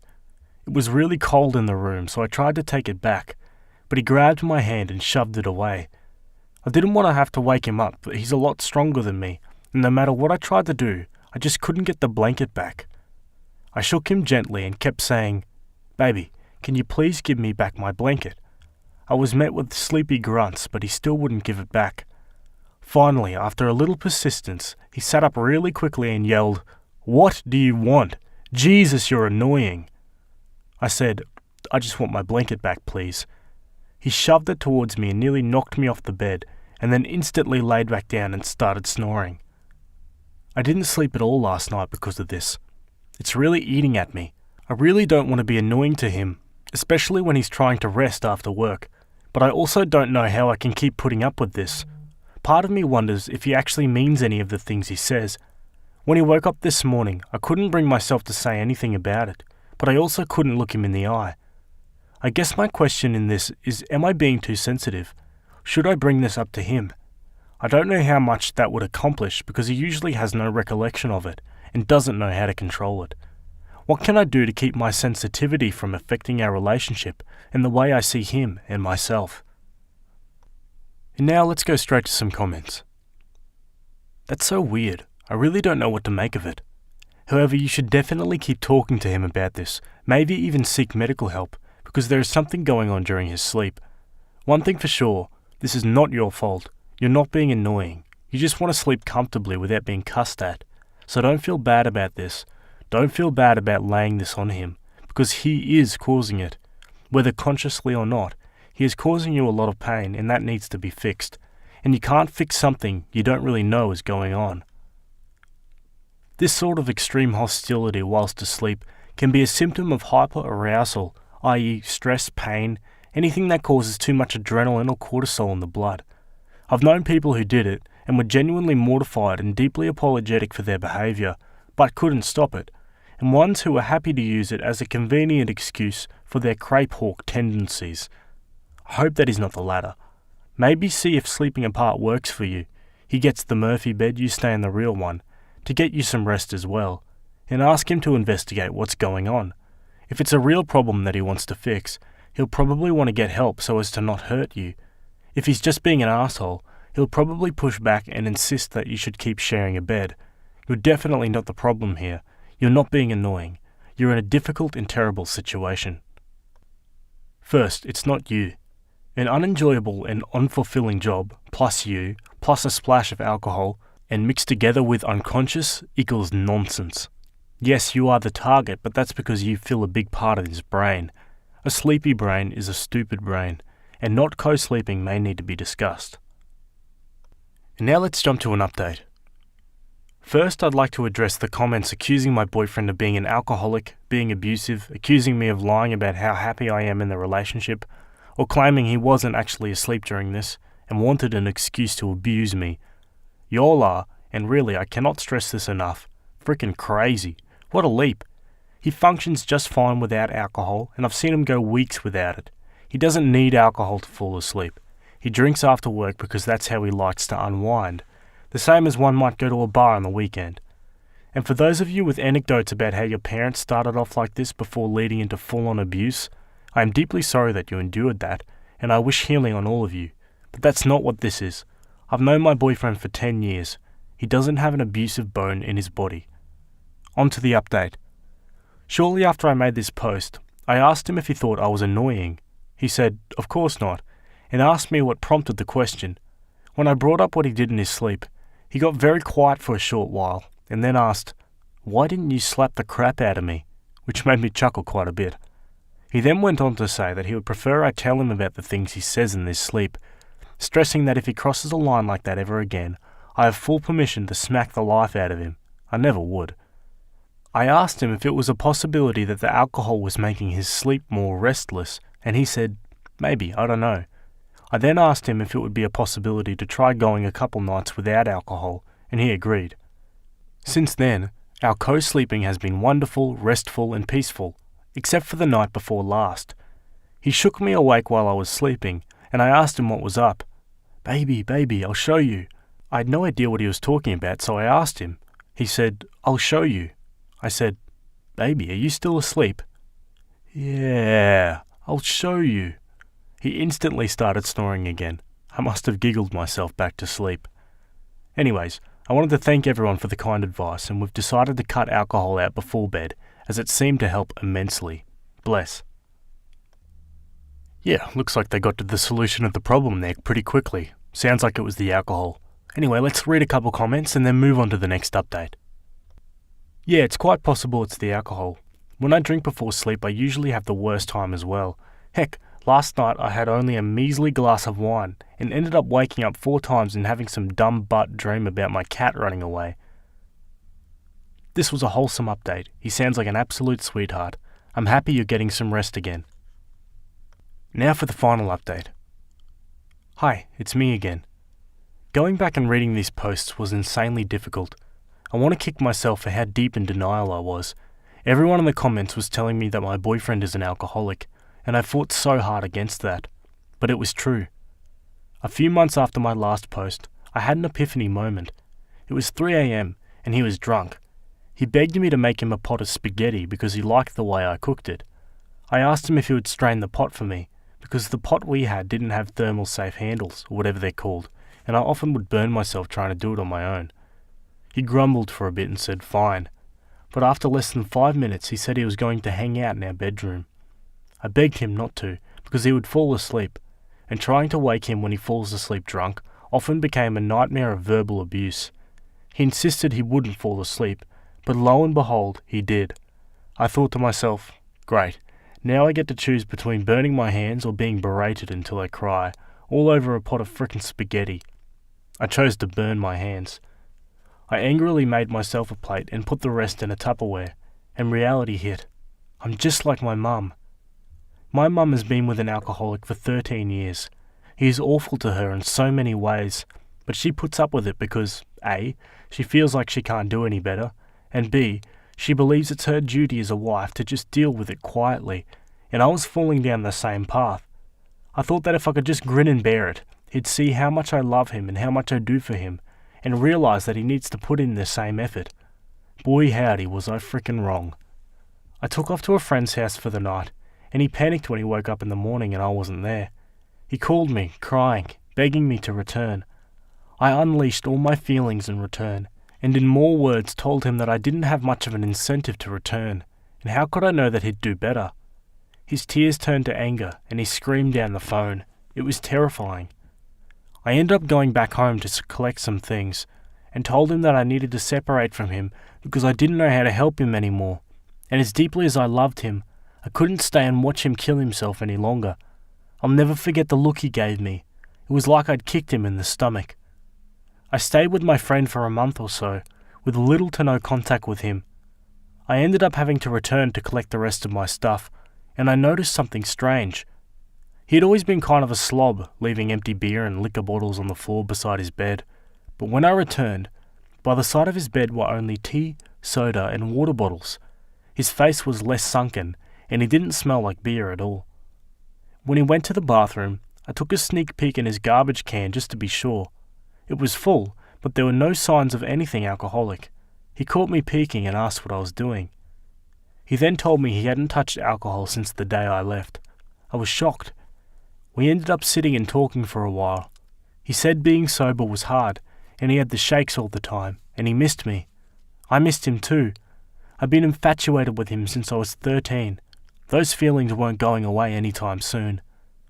To wrap things up for the sake of character count, we ended up getting back together. He celebrates 2 years of sobriety this week. I'm so proud of him. He sleeps restfully now, with the exception of a mumble here and there in his sleep, and is no longer mean to me in any facet. Also, we're engaged now. Thanks for reading. I'm sorry I fought you guys so hard, and thank you for telling me the truth, even though I wasn't ready to hear it. Wow, so that took a bit of a left turn that I wasn't even expecting, but I'm glad that it turned out a pretty happy ending in the end. Alcohol is a vice I'm sure we can all relate to in some way, whether it's ourselves, a family member, or just someone we know. It definitely affects all corners of society. Alright, our next story is titled, Am I the a-hole for not defending my friend when his expensive new clothes got ruined? I, 23 female, live in India and had a friend, 24 male, let's call him Joe, visiting from New York this week. Today was Holi, which is a massive festival in India where people douse each other in colour and water to celebrate. It's also fairly accepted that anyone is fair game on Holi. Whether you're throwing water balloons from your balcony or chucking colour from the street, people douse random strangers and everyone enjoys it. Joe had another friend living in my city who invited him and me on Holi to show Joe a proper Holi celebration. We both got ready in the morning. I was wearing an old night suit and Joe had dressed up in a newly bought, very expensive looking kurta. He gave me a very judgmental look and asked whether it was appropriate for me to go to his friend's party dressed in old ragged clothes, especially when his friend had said it would be a proper party.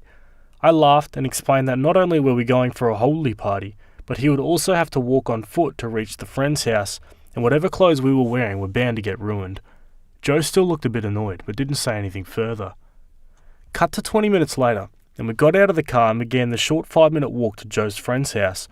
A bunch of teenagers ambushed us out of nowhere, and within seconds we looked like walking rainbows and were utterly drenched. I laughed, picked up some of the kids' water balloons and chucked them at them, but Joe got incredibly mad and started screaming at the kids about how expensive his clothes were, how they ruined it, and how they had to reimburse him. The kids could see he was angry, but said to me in Hindi they couldn't understand what he was saying. I told Joe that, and I also told him that I had forewarned him about this, and it's a very, very accepted part of the culture here, something people do not get upset about. Joe got mad at me and told me to explain to the kids that they had to apologise and cough up the money for his clothes. I refused and Joe walked off in a huff. The party went great. It was a typical Holi bash and Joe and I immediately fit in, being already covered in water and colour, and I thought it was all fine now. However, when we got back to my house, Joe got really mad at me about refusing to defend him, making him feel isolated and alone in a foreign country, and imposing my culture in an uncomfortable manner without respecting the fact that he's a tourist. I told him he was being unreasonable and went to bed. However, later, a few of our mutuals, also American friends, texted me that I was being an a-hole about the situation. I did not think I had done anything wrong, but now I'm starting to suspect that I was an a-hole for not understanding and respecting that my friend might not be comfortable with such traditions, and that he had spent a lot on these new Indian clothes. Someone in the comments asks, "Did you make it clear his clothes would be ruined?" Opie replies, "I made it specifically clear that whatever clothes we were wearing today would get ruined, whether at the party or on the street. Somehow, someway, it would happen." Not the a-hole. Joe is the a-hole and you know that. He was warned, judged you for your fit, then was mad that everything you said happened. I will also take a moment to apologise on behalf of Joe for his atrocious behaviour as an American visiting a foreign country. Not the a-hole. I didn't even read past the first paragraph. I'm a dumb American and even I know what happens on Holi. Even if I didn't, if I was going to celebrate a holiday from another culture, I'd Google it to make sure I was following it the correct way, wasn't going to be offensive, etc. What? Didn't the entire city get your announcement? I have an American tourist friend coming. Please pause all festivities, thanks. Not the a-hole. He was warned. Now for an update, the next day. So, it turns out there was a lot more to the story. Quite a lot more. I kicked Joe out of my house today. He will never be part of my or my friend's life ever again.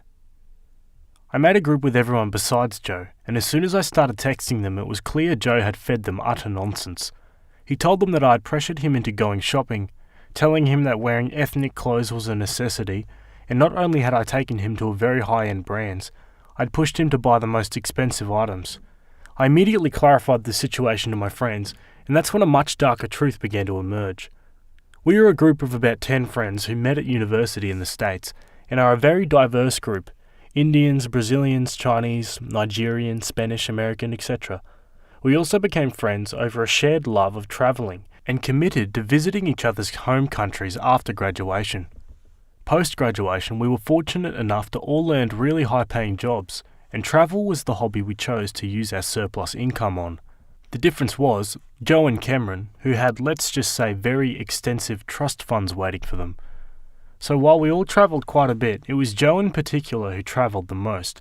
In fact, he has already visited most of our friends. I was the second last left. Turns out, his actions were a pattern. He takes some aspects of a culture, acts on it, and then throws a scene about other aspects he doesn't like. Gets red envelopes for Chinese New Year, has a fit about a fire phobia while lighting lanterns, goes to Brazil for Carnival, throws a fit about being asked to dress accordingly, etc. None of us had mentioned this before to each other, because the general perception had been that Joe was a good guy, well-travelled, etc., and that it was just a one-off incident. The worst part though, this only happened with his friends of colour. No issue when he went for La Tomatina or Oktoberfest. I decided to confront Joe today morning, and at first he denied, but I showed up the group messages. That is when he lost it. He went on a rant about how all non-white culture was amusing and exotic, and he didn't mind it, but he hated how we always forced him into barbaric and disgusting parts of our tradition he said that he's had an issue with, and that we were killing his love for travel, and how much better our friends in Europe had been. I told him to get out of the house instantly, and when he refused, saying he had nowhere to stay, I had my driver take his luggage out. I told the rest of the group about this, and we are all equally shocked and hurt, and are cutting him off entirely. To all the lovely people who commented how fun Holi sounds, please come to India in March. People would love to celebrate with you. Gee, Joe sounds like a scumbag. Who doesn't want to, embrace the culture when they're going overseas? That's the whole point. The guy obviously just wants, filtered down versions of what he's seen on TV as part of his travel experience, and not the actual thing. Yeah, what a prick. I'm glad these guys cut him out of their lives. Okay, I'm going to leave you guys with one last story from the Am I the A-hole subreddit. It was written by user DearFox5010, and it's titled, Am I the A-hole for sulking about the fact that my wife won't let me watch my son's birth? I, 28 male, I've been with the love of my life, Emily, 26 female, for 7 years, married for 2. We have always talked about having kids, and I've always wanted to be there when they were born. When my dad was still alive, he used to tell me and my siblings all the time about how it literally brought him to tears, not a man who cries by the way, and he would say he was so grateful for all of us and for the experience. My beautiful and amazing wife is 8 months pregnant. It's been a pretty difficult pregnancy for her. Well, for us, but especially to her. She's had a few miscarriages in the past, and I've just been praying to God for both of them to make it through safely. We were talking more and more about what's going to happen when she goes into labour, and she's very adamant that I not be in the room, natural or C, no matter what. I've tried convincing, pleading, begging, but she won't change her mind. Her mum is going to be with her, and I understand that she needs her mum, and that she needs to do whatever to make sure that everything goes smoothly. I don't want to stress her out too much, because I keep telling myself all that matters is that they're both healthy, but I'm honestly really sad about not being able to be there for my son's birth. It's not about me, I know that. All that matters is that they're both healthy. I've been trying to come to terms and understand this on my own time so as not to bother her, but Emily's just being so condescending to me, and I know that she's just stressed out and scared, so she doesn't mean it, but I feel like I deserve to process this at least for a few days. I still do everything as I've done before, but she says that now I have this beaten puppy dog look on my face, and it's peeing her off. Then, she started scolding me, asking me why it mattered so much to me, and if I was going to act this weak in front of our son. She told me I needed to just be a frickin' man and get the F over it. I feel like crying, but I don't want her to know and get mad at me again, so I told her I was going out to get groceries, and I'm writing this in the car to try and calm myself down. I love her so much, but what she said really hit me hard. I just want them to both be healthy and safe, but I also wanted to be there. Gee, I get like she's about to give birth and she's got all these hormones and emotions going through, but she sounds really cruel. Like, why can't you be in the room to witness the birth of your son? Like, it's your son. That just doesn't really make sense. To me, it sounds like there's a lot more going on behind the scenes here that OP's not letting on. I don't know what to do about an entitled teammate who continuously blows off meetings and where we all have to wait for her. I'm getting so irritated at her and how she's enabled by everyone. We have a weekly team meeting with another teammate and our manager, along with a few people located in India. The rest of us, including the entitled teammate, are US based. This meeting is in the morning for us in the US and during the night for our co-workers in India. It's a rarity she shows up to these meetings without our boss having to send her a chat via Slack or Teams to remind her. Usually our boss will say, "Let's give teammate a few minutes." Then it's about a 50% to 50% chance of her joining 5 minutes late or not showing at all and not responding to our boss. A few weeks ago, our manager actually said after she didn't show, "I'll message teammate, she should be on these meetings." But then this past week after she didn't respond, he was just like, "Guess she isn't going to make it," after he made us wait about 5 minutes before starting. I'm just like, am I crazy? Does he not ask her about skipping these? Does it not register with her this is a recurring meeting? Then later last week we had 2 separate outside vendor meetings. With the first one, our rep was like, "Is teammate joining? We haven't seen her in a while," because she never shows up to this meeting, which is once a month. Our boss wasn't able to make this particular meeting, so I just said, "Let's just get started." After this meeting, the rep sent a follow-up email to me and my other teammate who did attend, and copied our boss. In the email, he basically confirmed he implemented XYZ changes in our accounts, excluding the account the entitled teammate works on. In a perfect world, our manager would wonder, why is this email only addressed to 2 of my employees?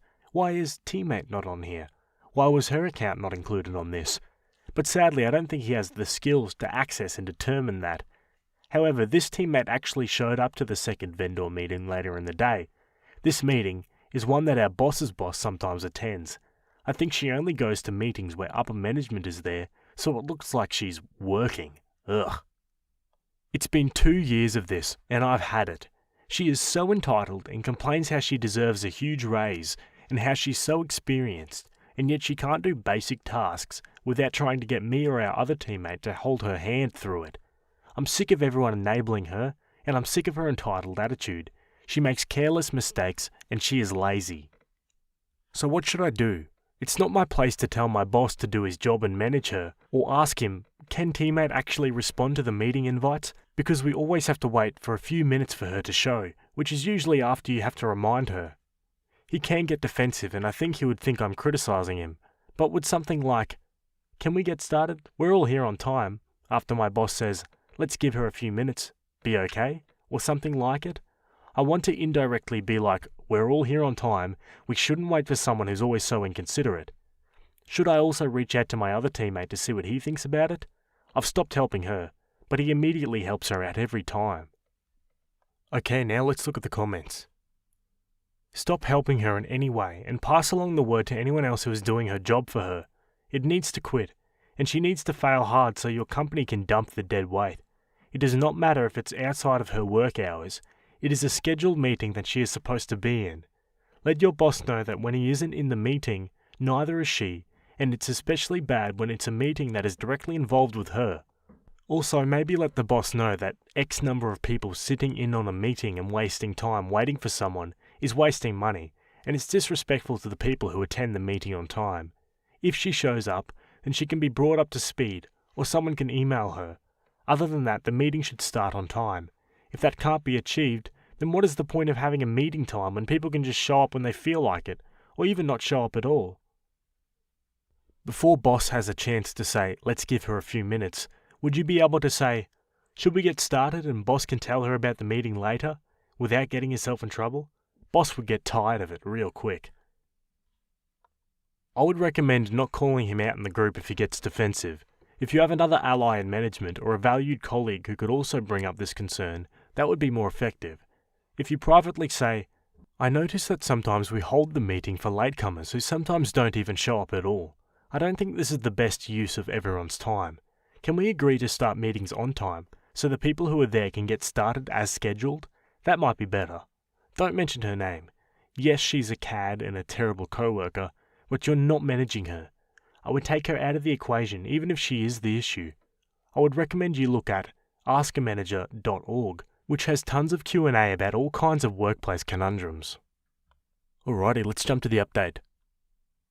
Last week after I posted, I messaged my other teammate, the one who actually works and goes to meetings, and he expressed, politely, lol, his annoyance at the entitled coworker skipping meetings and asking for help for basic things she could figure out herself.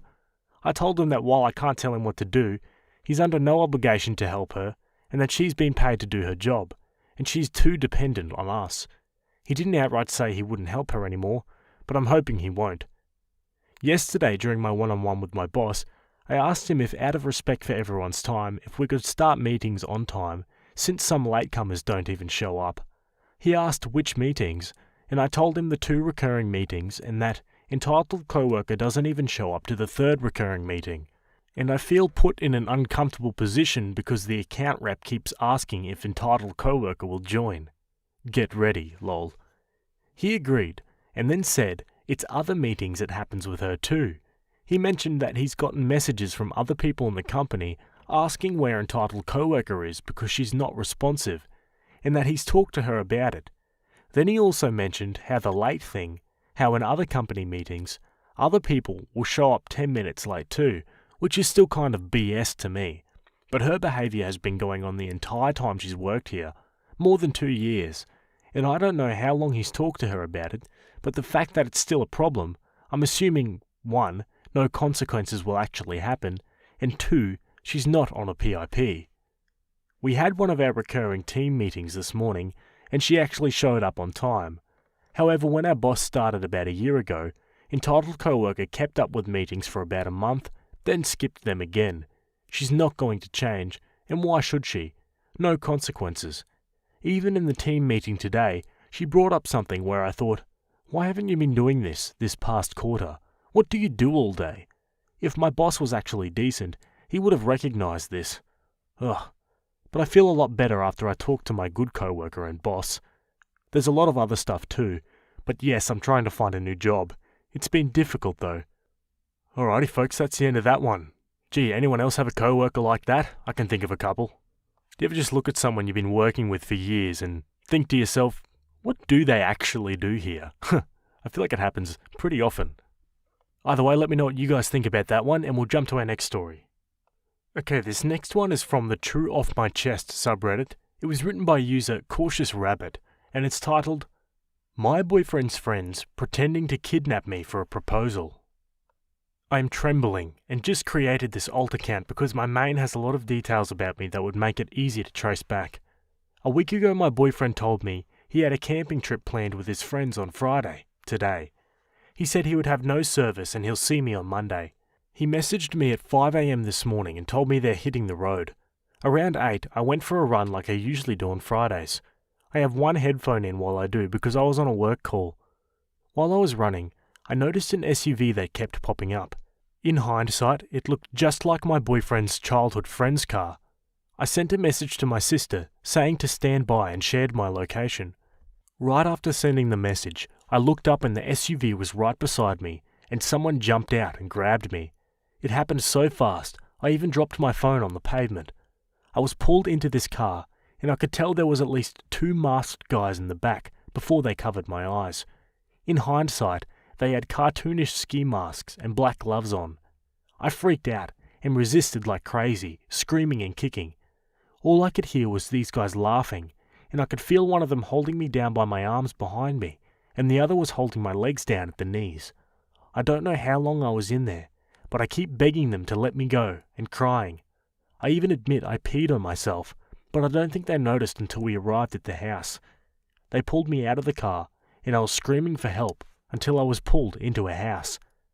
When the mask on my head was removed, I was on my knees in front of my boyfriend of 2 years. He was staring at me with a confused look before he started to angrily ask his friends what was going on. As I started to adjust to what was going on, I realized he was dressed nice and there was romantic decorations around the entryway to his house. I realized who he was and what was going on and collapsed into sobs.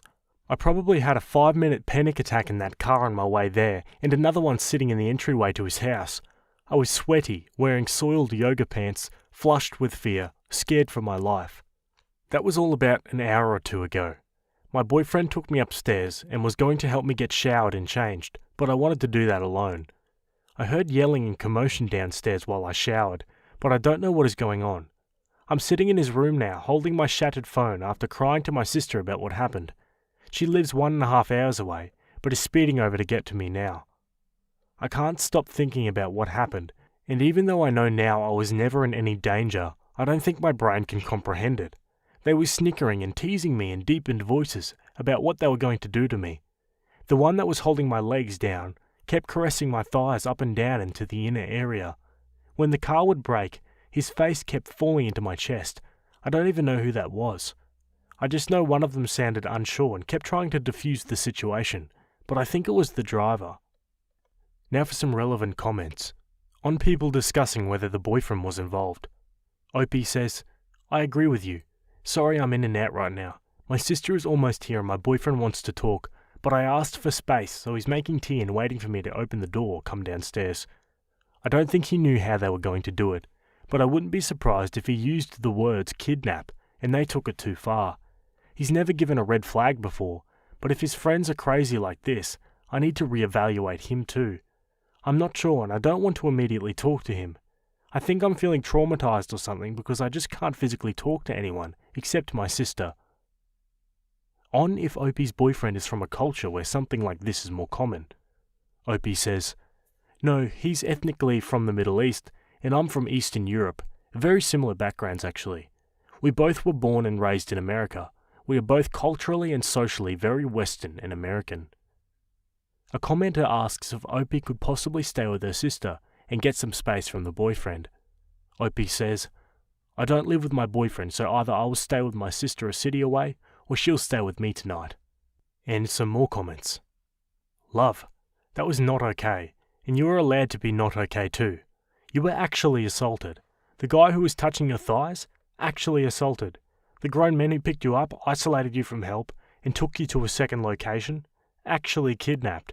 When you screamed and cried and peed yourself in fear, when you begged for them to take their hands off you, when you worried about gang assault, torture, death, very much actual trauma. Friend, I'm so very sorry. I'm glad of your sister, sounds like a good one. I'm sorry to ask you this. Do you think any of them recorded it? If so, it may help your case. Be extra good to yourself right now, and if you choose to approach this legally, you have every right to fight like heck. I was kidnapped too as a kid for an event for new high schoolers as a way to haze the freshmen. I used to not be claustrophobic, and now am, among other things. My love for quite a few things as well as my innocence died that day when I was 14, and changed me forever. I know this is going to change you too, and I'm sorry this happened. The best advice I can give, even if you probably won't read this reply since it's too late, is to do whatever makes you comfortable and happy. Do not under any circumstance out yourself in a position of feeling uncomfortable because you think you should be comfortable. If this includes breaking up with your boyfriend and moving, do it.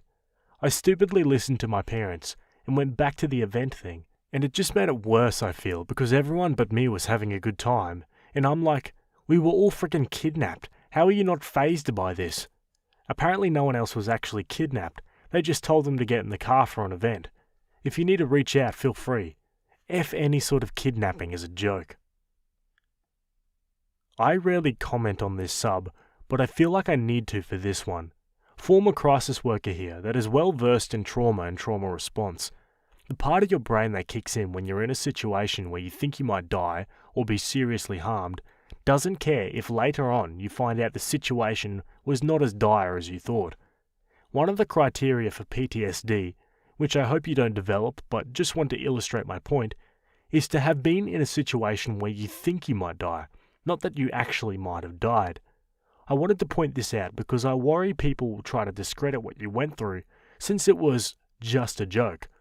You didn't know that at the time, and you experienced the trauma of someone who had actually been kidnapped.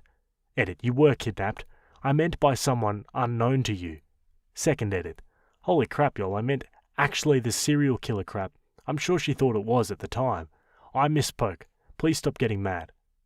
My friend had to quit her job because they went into lockdown over a possible shooter. It ended up being fine. There was no gun and the threat was actually minimal. But the hours she spent hiding, thinking she was about to die, gave her PTSD. I wish you well, and I'm glad you have your sister with you. Okay, let's go to the updates.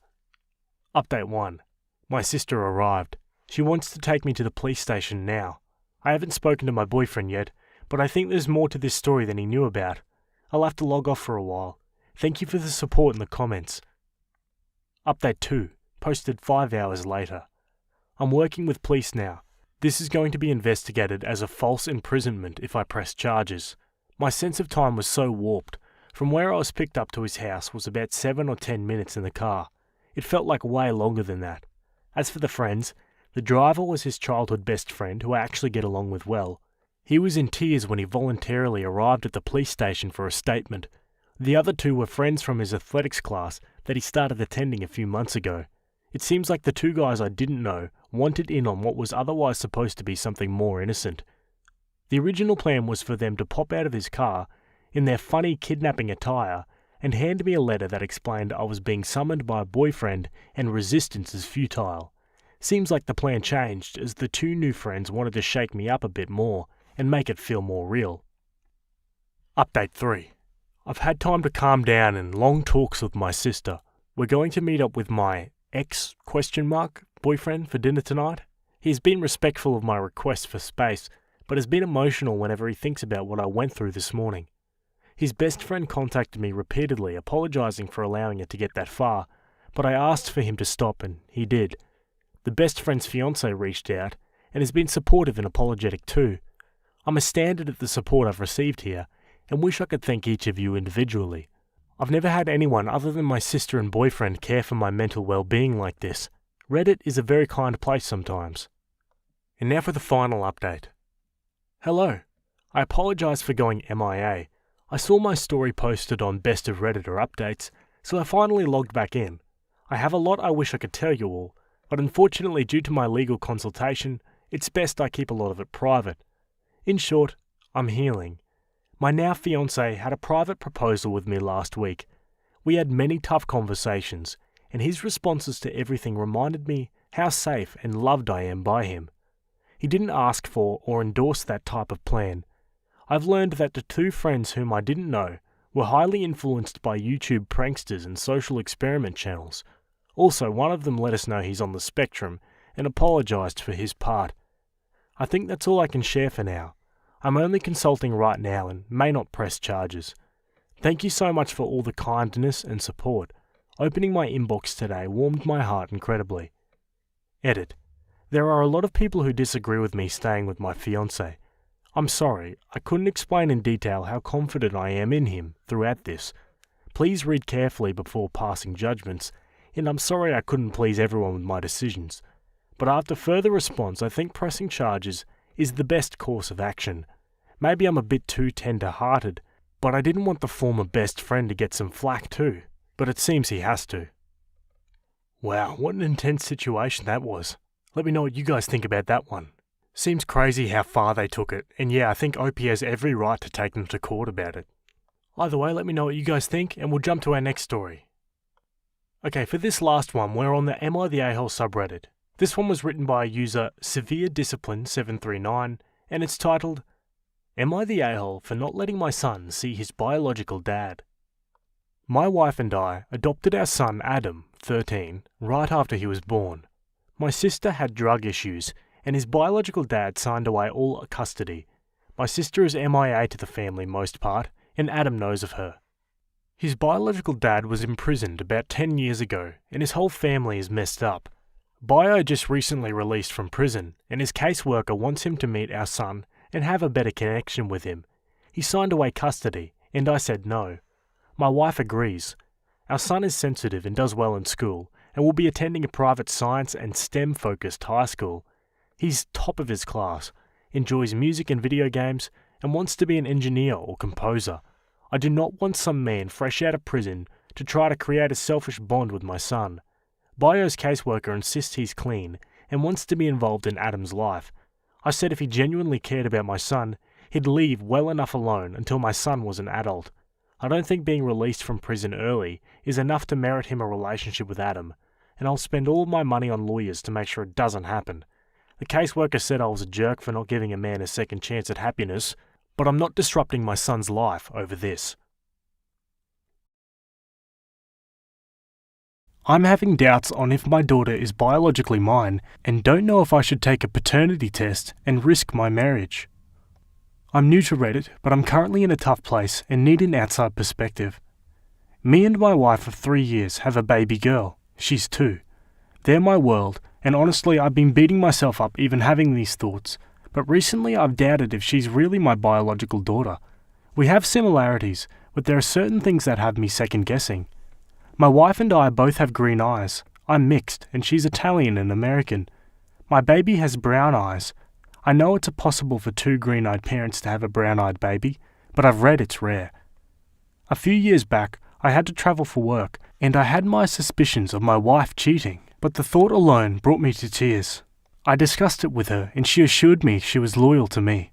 She has cheated in her previous relationship, but I didn't want to judge based on that because she was in high school, and we've all done dumb crap we regret as kids.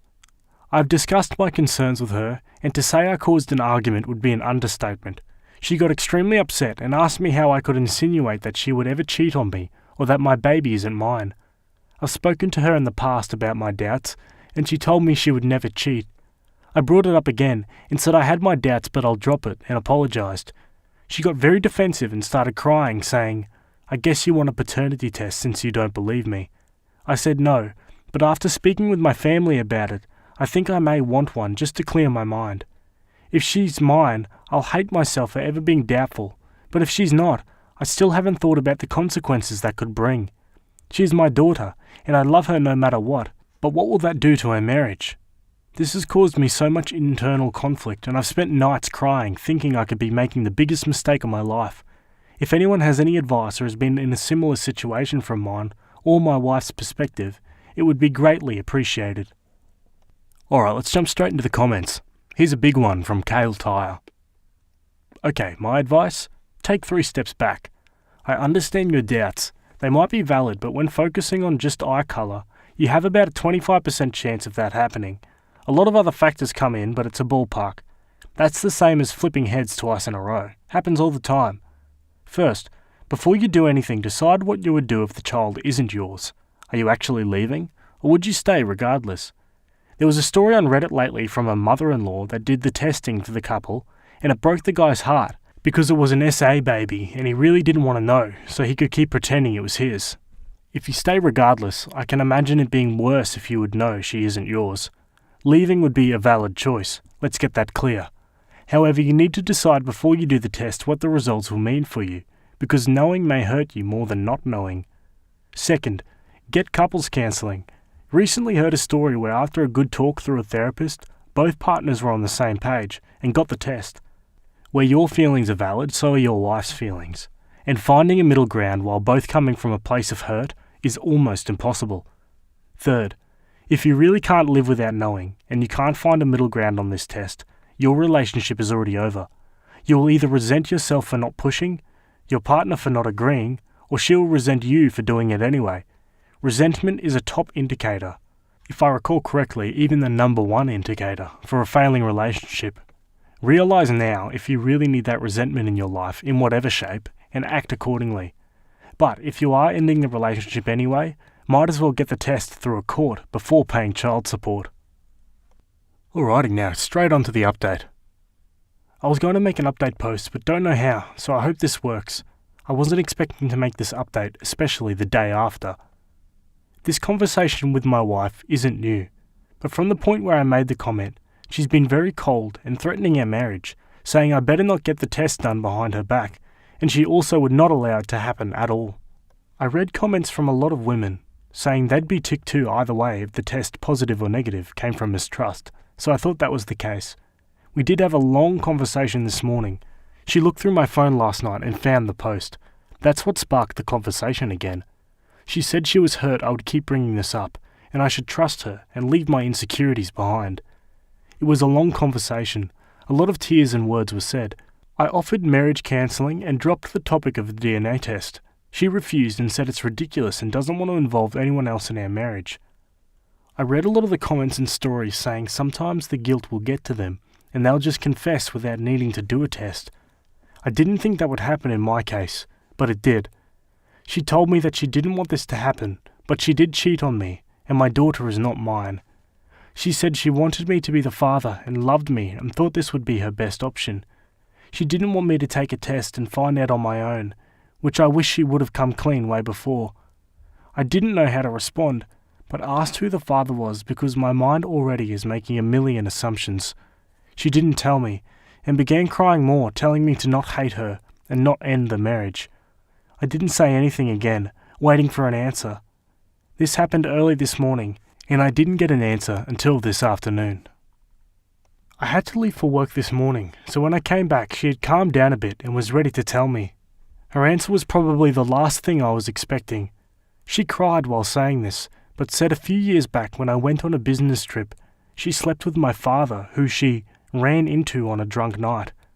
I don't believe it. My father passed away in December from colon cancer when he was 45. He did meet my daughter, half-sister, his daughter, I don't know, but never said anything clearly. She said they both decided it was a dumb mistake, a major understatement, and it'd be best to erase it and play me as being the father.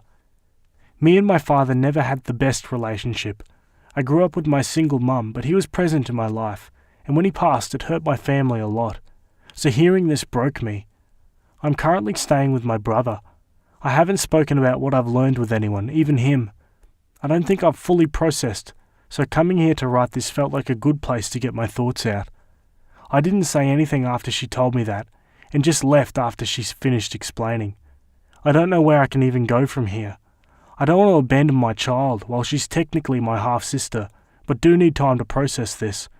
I don't think any amount of marriage therapy will fix this, so divorce is my next step.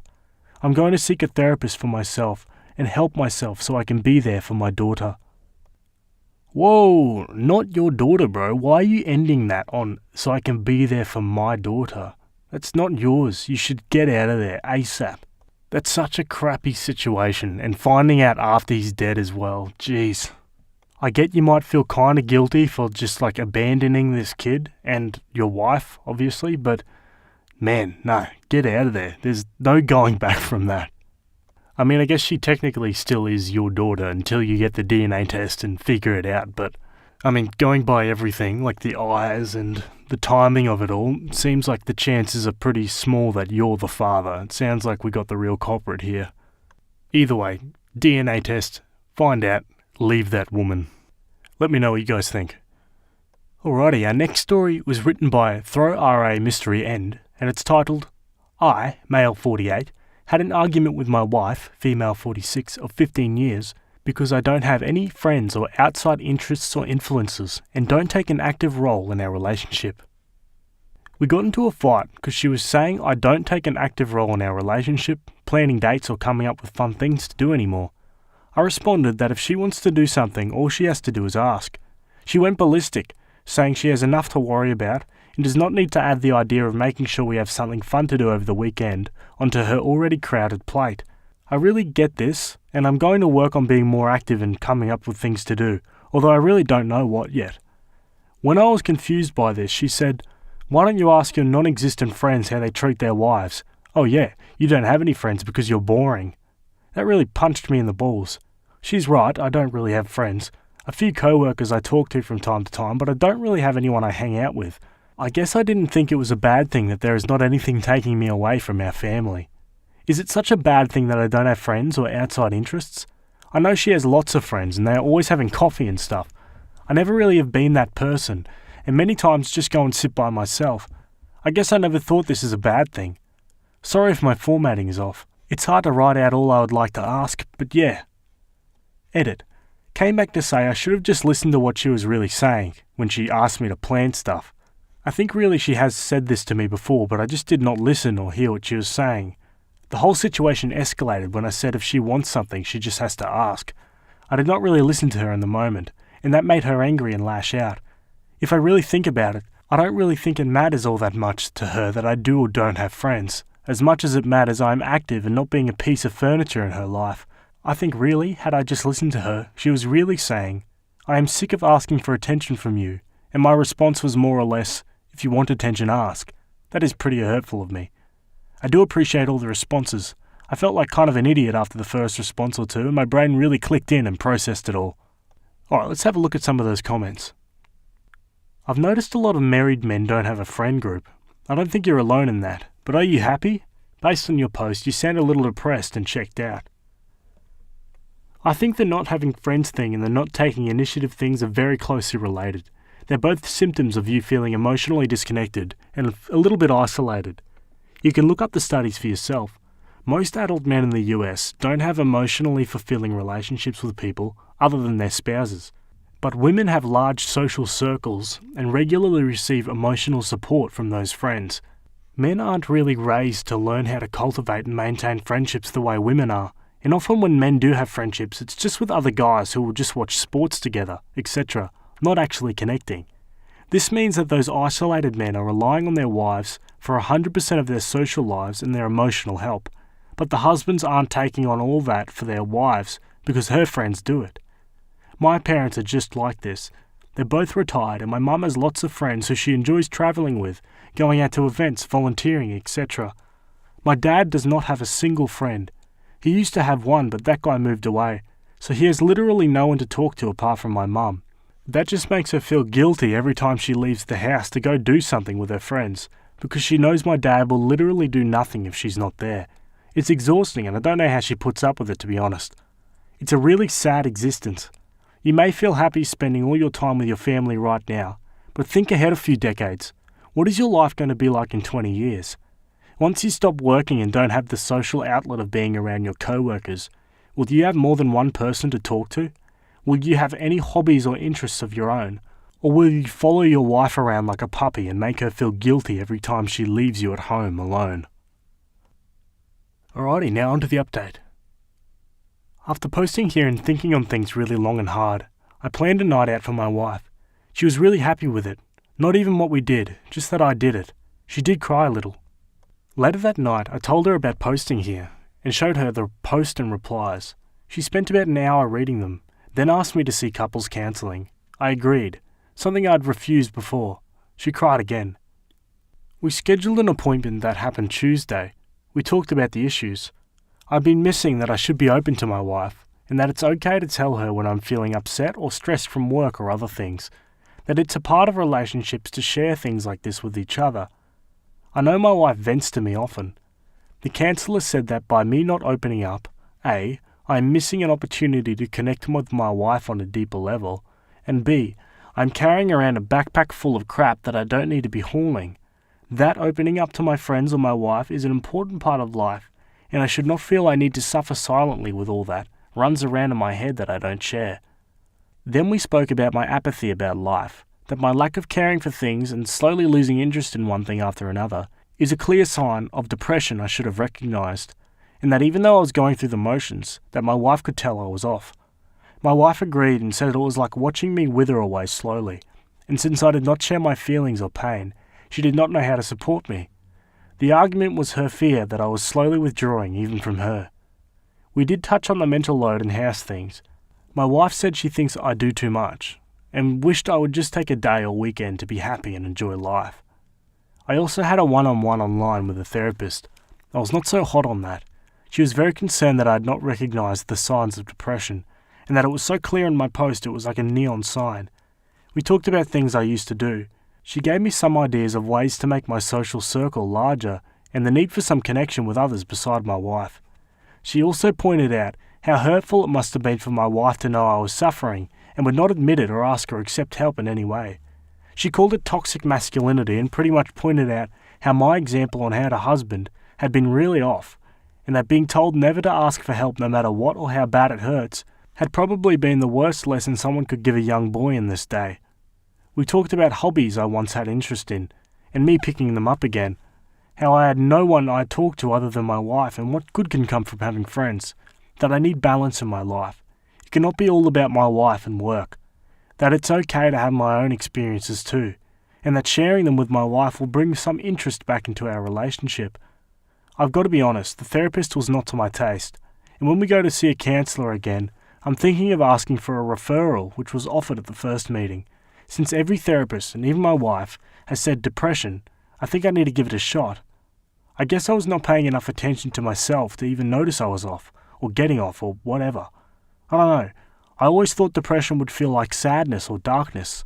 I did not know that apathy was a sign. Apathy is a feeling I know well, and seems I need to get it addressed. Basically, I learned I need to really listen to my wife, because many times I thought she was saying one thing but really was saying something else entirely. That my losing interest in things was a warning sign that I should have been aware of years ago, and that I need to both be more aware of my own feelings and be willing to share them with my wife and not keep it all in. That I am not protecting her from anything by sharing my feelings, but by not sharing my feelings, I was cutting her out of my life, and that is hurting her. I guess the thing I really took away from all this is the therapist told me that admitting you are not okay is important. Sharing what you are feeling with your wife is an important way to connect, even if I am feeling bad, or just blah. I don't know if this really tracks or not. I'm sure I'm missing something that was said, but I did want to come here and post an update, because had I not come here to post the question, I think my marriage was on the road to destruction, and I was not even seeing it or hearing the warning bells. Just wanted to say thanks to the people who responded. I may not be good at expressing it, but I am thankful I posted this, as we can fix it. So there you go guys, that's the end of that one. I think Opie's on the right track here, doing counselling and things like that, and I guess just acknowledging the fact that you do have a problem, and there are ways to fix it. So yeah, all in all, I think a pretty good ending to this one. Either way, let me know what you guys think in the comments. Alrighty, I'm going to leave you guys with one last story from the Am I the A-hole subreddit, as usual. It's written by user Dan Wants Death, and it's titled, Am I the A-hole for wearing a wedding dress at a wedding? So my friend, 20 female, and I, 19 male, have been friends for a few years, and she recently got engaged. A week ago I got a DM from her for a small costume party she was hosting as a celebration for her getting engaged. I asked if there was a theme, and she said there wasn't. I'm a cosplayer, so I had a lot of choices. I didn't want to rock up in an anime cosplay, so I thought it'd be funny to go to an engagement party as the corpse bride. I arrived at her house yesterday, and everything seemed normal. A few people complimented my costume, and I was having a lot of fun. After 10 minutes, my friend's fiancé walked out in a black tuxedo and announced this was actually their wedding. Apparently my friend saw a video of someone doing this and wanted to do the same. He asked us all to go to the backyard for the ceremony to begin. I went straight to him. I asked him if I should quickly go home and change my outfit, and that I would get back before it started. He told me it was fine since I didn't know this was the wedding. I trusted him and followed everyone outside. They got married and everything seemed good. The reception was just in their house again, so everyone just walked back inside and picked up where they left off. I tried talking to my friend and celebrating with her, but she kept making excuses to not talk to me. I assumed it was just because she was tired from the big day and wanted some alone time. I didn't bother her after that and the party soon ended. I got home and half an hour passed when my phone started getting notifications. I checked and it was my friend texting me. She was cussing me out and telling me how I ruined her wedding. I was really confused and asked what I did. That only made her more angry. She told me it was basic knowledge not to wear a wedding dress to a wedding. I reminded her I had no idea it was a wedding and that I asked her now husband if I should change and he said it was fine. She didn't respond, but I got a text from her husband. He asked why I would tell her he said it was fine. I told him he said it was fine. Then he said how I should have changed anyways, and it's my fault that the two are now fighting over this. I've tried texting her that I was sorry, and if I'd known I wouldn't have done it.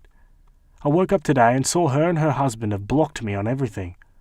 So, am I the a-hole for not changing out of the wedding dress when I found out it was actually a wedding?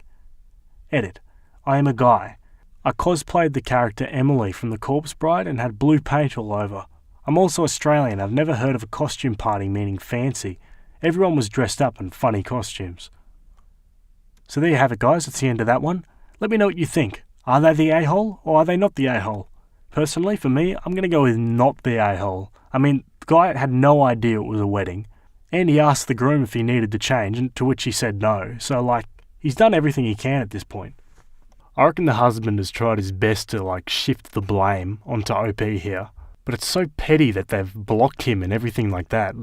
Surely the bride can understand too that it was a surprise thing, that they had no idea that this was going to be an actual wedding. Yeah, it just all seems a bit silly and petty, and honestly, sounds like they got bigger issues if they're already arguing over things like that. My, 28 female, dog growled at my niece, 3 female, after she spent an entire evening harassing him. Now my brother, 31 male, wants me to put the dog down. Hi everyone. I have fostered a multitude of dogs in my life and dealt with a lot of behavioural problems. Dog aggression, cat aggression, food aggression, separation anxiety, super high prey drives. I've seen it all, and I've certainly encountered my fair share of dogs who weren't safe around small children. So I feel extremely confident in saying my current 5-year-old lab Mix is safe for kids. He's basically a gigantic teddy bear and loves everyone. However, it's always been my personal philosophy that dogs, and any other animal really, should never be left alone with young kids, even if it's the sweetest, most mild-mannered dog in the world. The kids don't understand when they're pushing the dog past its limits, and the dog cannot reasonably be expected to put up with being harassed long after it's signalled that it would like to be left alone. My niece has never been good with my dog. She pulls his tail, climbs on, lays on him, hits him, pulls his ears, gets in his face and yells at him, and never gives him a second to himself, unless she's forced to. He is basically a saint with her, but every dog has its limits. I stay as on top of this behaviour as I can, forcing her to leave him alone when it starts to seem like too much, and locking him away in a bedroom if she won't. My brother and sister-in-law, 30 female, really just don't get it though. I've tried to talk to them about this behaviour a bunch of times, and they know it's wrong, but they think it's wrong in the same way that her refusing to share or not picking up her toys is wrong. They don't understand that it's dangerous, and that if she was left alone long enough, my dog might lose it and attack her. This has been going on for over a year. I've tried to have this conversation with my brother over and over, but he always acts like I'm criticising his parenting, which is not the case. I don't think my niece is especially bratty or out of control for a kid that age. It's just that this behaviour is dangerous to both her and my dog, and it needs constant intervention. The same way that a small kid playing with the stove isn't especially bratty, it's just especially dangerous and needs to be curbed ASAP. I even tried having a dog trainer friend explain this to him, and he still didn't get it.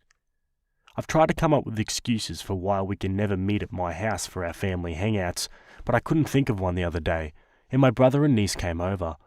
I was cooking dinner and not paying attention enough to make sure my dog was okay, which was absolutely my fault and I accept responsibility. I asked my brother a few times to keep her away from my dog, but he kept saying she was fine.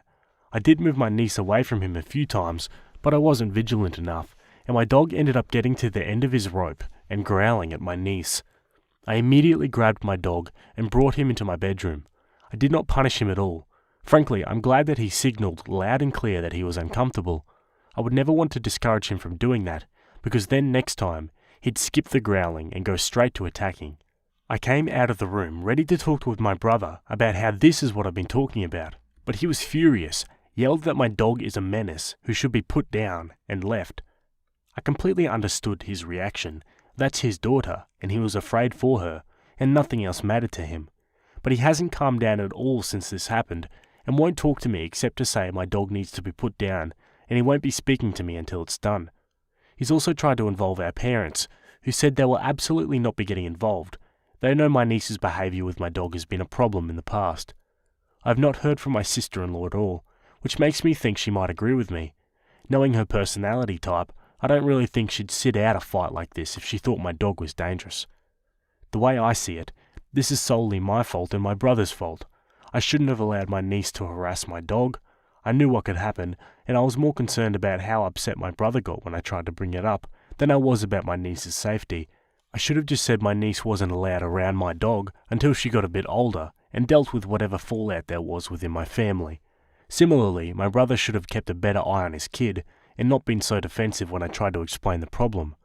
My dog, on the other hand, put up with being harassed for over a year, and when he was finally pushed to his limits, signalled very loudly and harmlessly that he needed to be removed from the situation. He is not dangerous, and I will not put him down. My brother is now saying that the entire family has sided with a dog over his child, which is not the case. It's just that there are a lot of other solutions to this problem. I'm perfectly happy to crate my dog when they come over, or leave him in another room, or just never have them over again and hang out somewhere else. There's no reason for my niece to ever see my dog again, and I'd be happy to talk over a solution with him. It's just that he won't talk to me at all, and I don't know what to do. Should I give him more time to cool off? Should I go over to his house and try to talk? I don't want to ruin this relationship. We are very close, but I'm just not putting my dog down over this. Alrighty, let's jump straight to the comments. Your brother is being a butt, and I'm sorry. I'd let him pout it out. You going to him to talk it over is only giving him what he wants, attention. It's not his daughter's fault or the dog's fault. It's his and his wife's fault for not teaching their daughter how to play with your dog and when to leave your dog alone. If they want to be this ridiculous and ruin your relationship with them over it, that's on them. People don't want to come out and say it, but your brother is a crappy dad. Your stove analysis is spot on. When you see your kid doing something dangerous, you stop them immediately. This isn't a parenting decision that we can agree to disagree on, like breastfeeding past a certain age or kissing your kid on the mouth. He's allowing his kid to harass an animal after being told multiple times how dangerous it is. You even got a dog trainer to try and explain it to him, and he still blew it off. What the heck is wrong with him? And now that he's been given the most gentle wake-up call in the world, he's lucky his daughter didn't get bit. He wants the dog put down? Your niece is going to get attacked by a different dog. In fact, if you put this dog down and got a different one, it would just attack her instead, because your dog acted completely rationally, and the next dog will do it too. Opie said that the brother acts like Opie is criticizing his parenting, and Opie doesn't want it to seem that way, but so what? I'm a teacher and parents are always on about, are you criticizing my parenting? Yes, your kid is a menace and you should do something about it. Your ego isn't worth more than the damage this behavior does, and getting butthurt at getting called out for the effects of your crappy parenting does nothing. Grow up and move forward. Opie's brother is a crappy dad, doing his child a disservice by not teaching her how to deal with animals. Maybe one day some animals might not be so nice. They aren't stuffed animals. Yeah, I somewhat agree with this comment. I think we should call out crappy parenting more often. It seems like too many people waltz through life thinking that they're doing nothing wrong, only because people are too scared to call them out on it. But yeah, strange that the brother in this instance, will ignore a dog trainer and jump straight to putting the dog down. It's just extreme. Let's jump to our update. Hey everyone, thank you so much for the advice on my previous post. It blew up while I was asleep and I couldn't respond to everyone's comments, but I did really appreciate all the people who took the time to give me advice on how to handle my brother. This update is kind of a mixed bag. My family has been having dinner together one night a week since the pandemic started, usually at my parents' house. This week, I thought my brother and his family would sit it out, and it would be just me and my parents, but my sister-in-law showed up, without my brother or niece. She said she absolutely did not want to discuss what happened, so we didn't. But I can't imagine how ticked she must be at my brother to openly go against him so she could attend a dinner with her in-laws. So that's good. Since dinner went well and we all had a good time, I decided to send my brother a text this morning to try to make amends. The text I sent: "Hey bud, we missed you and niece at dinner last night. I was hoping you'd come by so we could talk about what happened with niece and dog. I understand why you're upset, and I'm really sorry that niece was scared. You know how much I love the niece, and I'd never want anything bad to happen to her. I absolutely won't put dog down though. He's not dangerous. It's just that he can't talk, so he growled to communicate that he wanted niece to leave him alone. He's a family member to me. I can't put him down, especially when he didn't do anything wrong. But there's lots of other solutions we can work out to keep niece safe. I'm totally fine if no one in your family wants to see dog again. Or if you want, we can talk with dog trainer friend to try to figure something out that keeps everyone safe. You know I think you're a great dad and doing an awesome job with niece, but I really think she would benefit from understanding how to treat animals. The next dog she meets might not be as relaxed as mine, and she could really get hurt. We can work on teaching her together. Do you want to meet for dinner next week? I can come to you and we can get takeout from restaurant. I miss you." The text I got back: "Once again, you and everyone else chose a dog over my human child. It doesn't matter what niece did. She is a human and deserves to be safe. You're really saying, well, she started it, about your dog almost attacking my child. You can't keep a dog that would attack a kid for being a kid. And I can't believe you're talking about the next time niece meets a dog. What about the next time your dog meets a kid? The next parent won't be so understanding, OP. They'll call animal control and demand he be put down on the spot. Now we can't meet for dinner like nothing happened." And my response? "Sorry you feel that way. Please let me know when you're ready to talk about it. I'll be here." I know a lot of you think my brother is a dick, and just hearing about this one incident, I would too, but I really think every single one of us would come off as a dick if someone wrote a Reddit post asking for advice about the biggest jerk thing we've ever done. Everyone has their good and bad qualities. Everyone is sometimes a chore to be around, and I love my brother. I don't want to fight with him, and I'm disappointed he's determined to drag this out. I know a lot of you wanted me to just ignore him until he stopped acting like a jerk, or cut him out altogether, but that's just not realistic for me and our relationship, and it's not something I want. I do think my sister-in-law is eventually just going to make him talk to me, so hopefully this won't drag on for too much longer. But I'm just really sad about the whole thing. I've done all I can though. My sister-in-law and I have plans to go hiking this weekend. Alrighty folks, so that's the end of that story. I can't help but feel like the brother's more angry at the fact that he was proven wrong by not teaching his daughter about the dog than he is about the actual safety of his kid. And now he's just trying to shift blame onto someone else. Anyway, that's just what I'm reading into it. Let me know what you guys think about this one, and we'll go to our next story. Alright, our next one was from the Am I the A-hole subreddit. It was written by user Dress Designer Drama, and it's titled, "Am I the A-hole for not designing my cousin's wedding dress, even though I've designed everyone else's?" Long-time lurker, first-time poster, and sorry for mistakes, English is not my native tongue. So I, 29 female, have designed all the wedding dresses for my cousins, siblings and aunts for the past decade. When my eldest sister, 35 female, got engaged at 24, she asked me to design her dress since I'm passionate about design and she always loved my style. Her dress was a knockout. Everyone loved it, and ever since, whenever one of our relatives announces their engagement, they ask if I can design their dress for them. I've always said yes because I absolutely love doing it. It's just so much fun. On to the issue. My cousin, 23 female, is getting married next February and called me up to see when we could meet so she could share her ideas for her dress and I could start designing it. I do not like this cousin at all. Her parents spoiled her beyond rotten. I decided to still meet with her though and see if anything has changed since she's now an adult. She immediately shows me some photos of wedding dresses by Sarah Burton and tells me she wants something exactly like the pictures. I try to suggest a change in neckline or colour, and she shuts it down and tells me she wants exactly that. I told her I would not be making her dress, as I love designing clothes that embody their wearer and suit them, not rip off other designers so she can look fancy in a knockoff. Some of my family, and especially her and her parents, are beyond upset and have been blowing up my phone because I've broken tradition and my baby cousin's heart because she's been looking forward to having me make her wedding dress for years now. I feel kind of bad, but at the same time she's taking the fun and bonding out of designing a wedding dress. Let's look at the comments. If your cousin wants a specific dress, she should just buy the specific dress. The tradition was for you to design the dresses and sharing these moments of creation with your family members. Of course her and her parents are upset. The sort of dress she wants costs a lot of money. Having you do it is much cheaper. I think it's time you broke with the tradition, not the a-hole. Not the a-hole. She's not asking you to design a dress. She's asking you to help her save $1 on a designer dress. Besides, you can say no for any reason you want. Your family is not entitled to your efforts. I love designing clothes that embody their wearer and suit them, not rip off other designers so she can look fancy in a knockoff. Exactly right. Not the a-hole.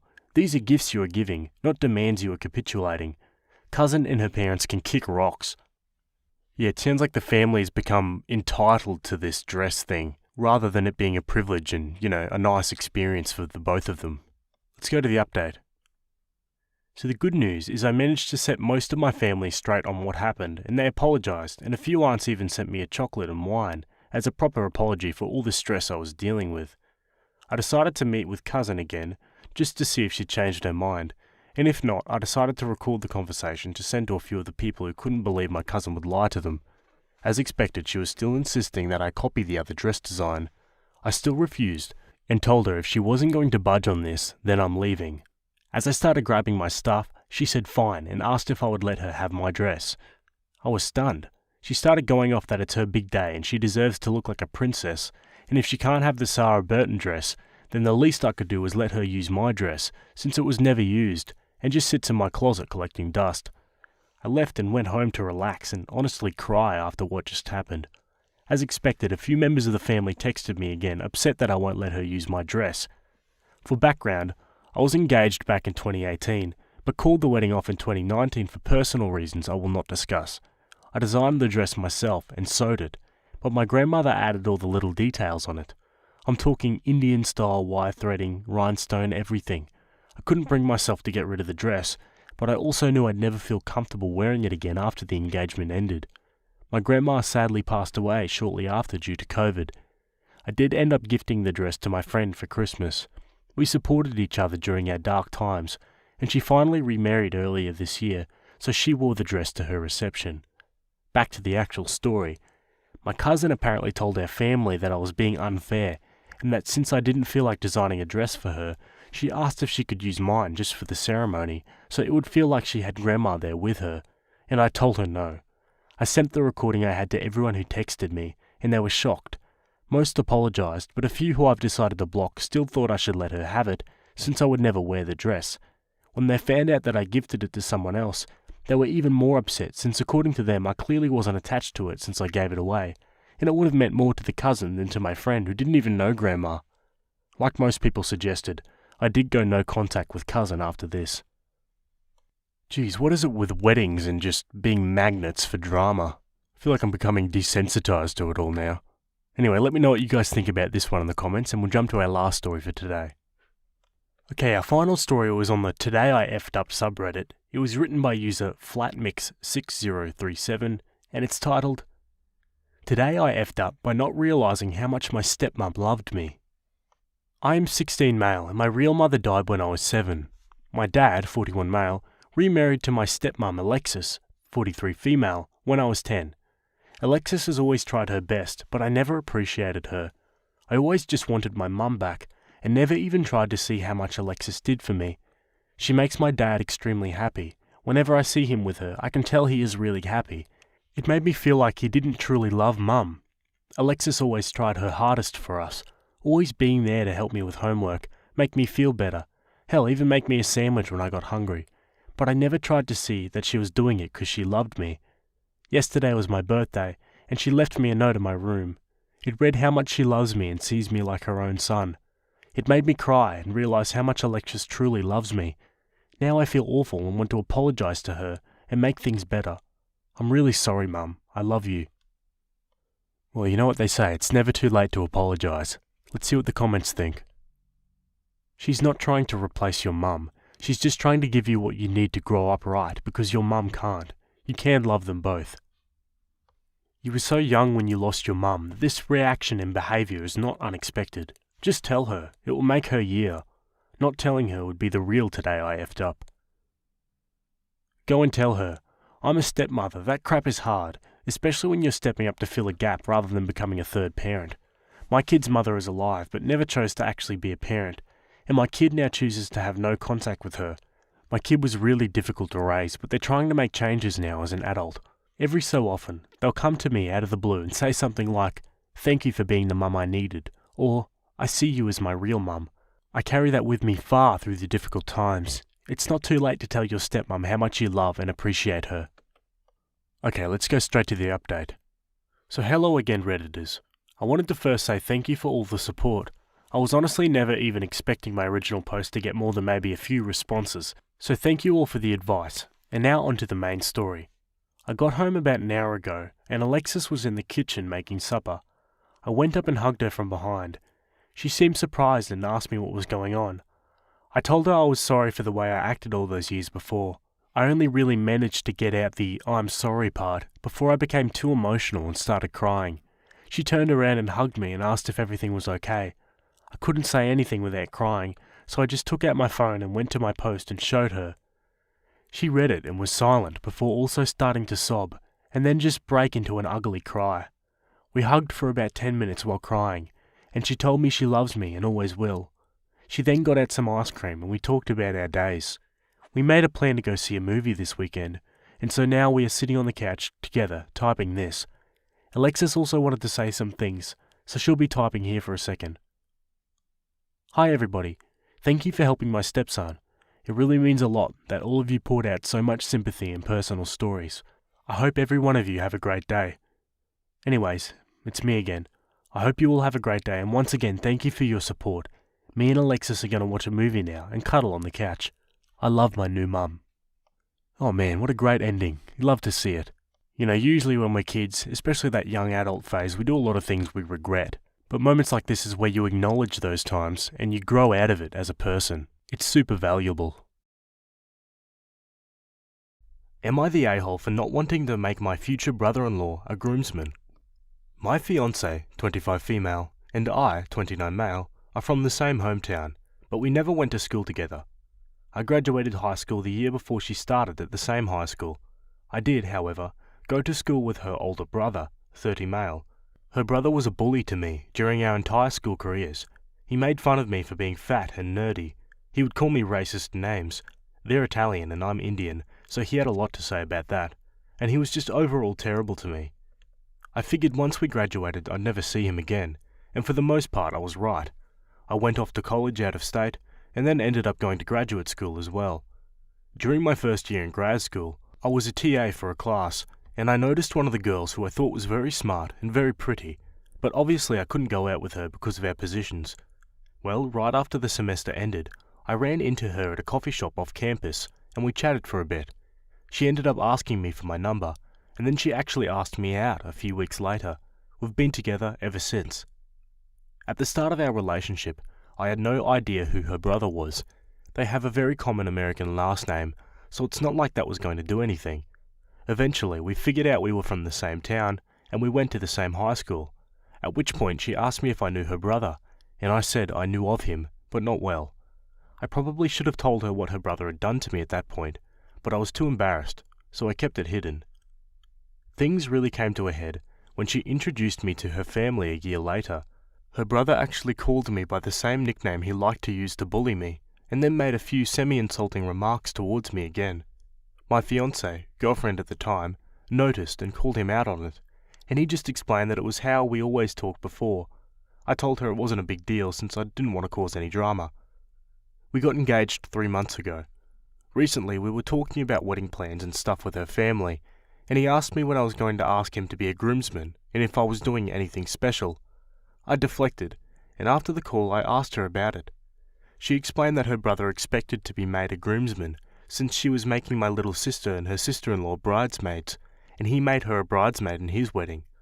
I told her about why I didn't like her brother, and she said that she understood, but it was still right to make him a groomsman. I said no again, and she got pretty upset about it and said her parents were going to be mad. I was also annoyed, so I texted her family group chat to say that he wasn't going to be one under any circumstance, and now they're all mad at me. Am I the a-hole? Interesting situation, although I don't know why OP made it a secret at the beginning of the relationship. I think that was probably his first mistake. Anyway, let's check out the comments. Someone says, "You need to rethink this relationship." OP replies, "I'm not going to rethink my future with her just because of her brother. She called him out for saying things when we first met, so I wouldn't say she's okay with it. I mean, I know that pretty clearly. What kept me alive was telling myself I wouldn't have to keep dealing with this once I went to college, but I've gotten past that trauma for the most part. I just don't want to be re-triggered during my wedding, really.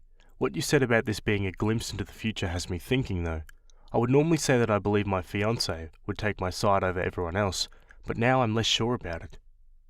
Someone asks, "Have you had an in-depth conversation with your fiancé about this?"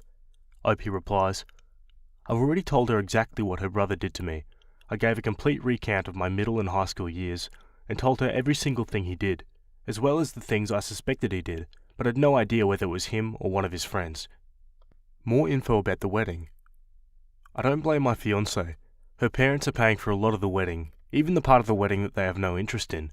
Indian weddings are pretty huge, and they've already agreed to pay their share of it, even though their guests are only going to be a quarter of the total guest list. And they don't even mind paying for the extra events that we're going to have that aren't part of a normal American wedding. I think they just expected me to do the same as their daughter-in-law. Wait, was the bullying racial in nature? Yeah, partially. Well, at least he doesn't body shame me anymore, but that's probably because I've lost a lot of weight since then. My fiancé has really helped me on that end. More info on OP's feelings. I don't think it's a stupid hill to die on. They're Catholic, so we're going to have a ceremony in a Catholic church. And I feel like if I know he's standing behind me when we're at the altar, I'm going to feel absolutely terrible. Like I don't want to be saying vows and he's right there behind me. The other thing is that I'm going to be having my groomsmen wear some traditional Indian clothes for the Indian events and part of the reception. I don't feel right about having him wear stuff like that when he's made fun of my culture before.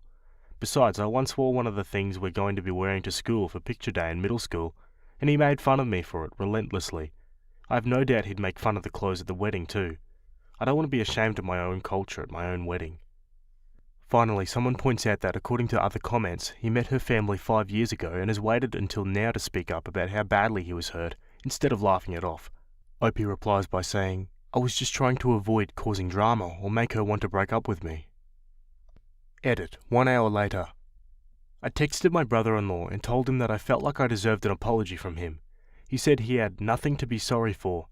I told him that I didn't even want him at the wedding, and the only reason he was going to be there was because he had to be. Everyone is even more angry with me now. I know I shouldn't have said that, but he really upset me with that. I feel like I have to fix this. Edit 2, 3 hours later. So I showed my fiancée this post and she had an actual panic attack reading through the comments. She kept repeatedly asking me if I was going to break up with her, and then she kept saying sorry. I think the comments telling me to reconsider the relationship and consider whether or not I wanted to actually have a future with her really got to her. She's yelling at her parents on the phone right now. I have no idea whether that's a good or a bad thing. Edit 3, 5 hours later. So my fiancé's parents decided they want to talk to me after my fiancé yelled at them. Her mum apologised straight away and said that she had no idea we had such a history, and although she believed his comments had always been wrong, she thought I was okay with it. Her dad also apologised, but tried to talk about how family was more important and I should let this all be in the past. I said I couldn't, and he started getting really angry at me, and now all three of them are yelling at each other again. Well, mostly my fiancée and her mum versus her dad, and I'm starting to feel really guilty about this whole thing. Jesus, that escalated quickly. Let's have a look at some of those comments. This is definitely something that you shouldn't have made a secret at the beginning of the relationship. There's a couple options. Hash it out with the brother and see if he'll man up and apologise, or refuse to let him be a groomsman like you are now. Fair warning that when you marry someone, you're also marrying their family. Might want to think about this. I can't believe that your fiancé wants you to have your bully as your groomsman, especially considering he still acts like an a-hole towards you. It also sounds like he's a racist. You are the groom. You get to choose your groomsman, not the a-hole. Stick to your decision and tell your fiancé and her family that the decision is final. Not the a-hole. It's your wedding too, dude. And also, big red flag if your family-in-law is siding with a racist, body-shaming bigot. I appreciate your fiancée is very likely to be a better person than her family and brother, but please, be careful. Alrighty, let's jump to an update. So, I think things have mostly been resolved, and I wanted to give an update on the situation. I decided to take some of the advice that I received, and to finally stand up for myself. This was all a bit too intense for me, and her mother reached out to arrange a family meeting, which happened last Saturday. Her mum actually said she wanted to clear the air, since she wanted her family to be able to spend Easter together, and that included me as well, even if I don't celebrate Easter. So on Saturday, we went over to her parents' house. It was just us, since I asked to speak with them without her brother around first. Basically, we sat them down and told them that there was no way her brother was going to be a groomsman, and right now, he was pretty close to being disinvited completely. Her dad started to protest, but my fiancé backed me up, and then I just went through everything he'd ever said or done to me, and then straight up asked him, if our children, your grandchildren, told you someone treated them like this, how would you feel? That shut him up, and I think he realized that our kids were going to look like me and could go through a lot of the same things. That got him on our side, so when her brother arrived, all three of them basically expressed to him how disappointed they were in his behaviour. Honestly, I was surprised by how completely her parents flipped, and even though it was disappointing how they all seemed to disregard the blatant racism he showed me for so long, it was really nice to have their support now. He got pretty mad that everyone was ganging up on him, but when my father-in-law said that if he didn't learn to treat me like family, he was going to be the one kicked out, and not me, that really got him taking things seriously. My in-laws are fairly wealthy, so I think he was afraid of being disowned and disinherited, even though I doubt that would actually happen. He ended up apologising, and although I don't know if it was sincere, it still felt pretty good to finally get that from him. I told him that he was still invited to the wedding, and although he wasn't going to be a groomsman, I did hope that we could move past things. He seemed to agree. Easter was pretty good the day after, and he didn't say anything even remotely snarky. Hopefully things stay that way. He's going to come over to my parents' place with her parents for Eid next weekend, so we'll see how he behaves then. Thank you to everyone who gave me such great advice. And now for some final comments. Moving forward. I've already talked to my fiancée about it. She actually still wants to disinvite him from the wedding entirely, and I think the comments on the post really got to her, and now she wants to go full scorched earth on him, even though he apologised.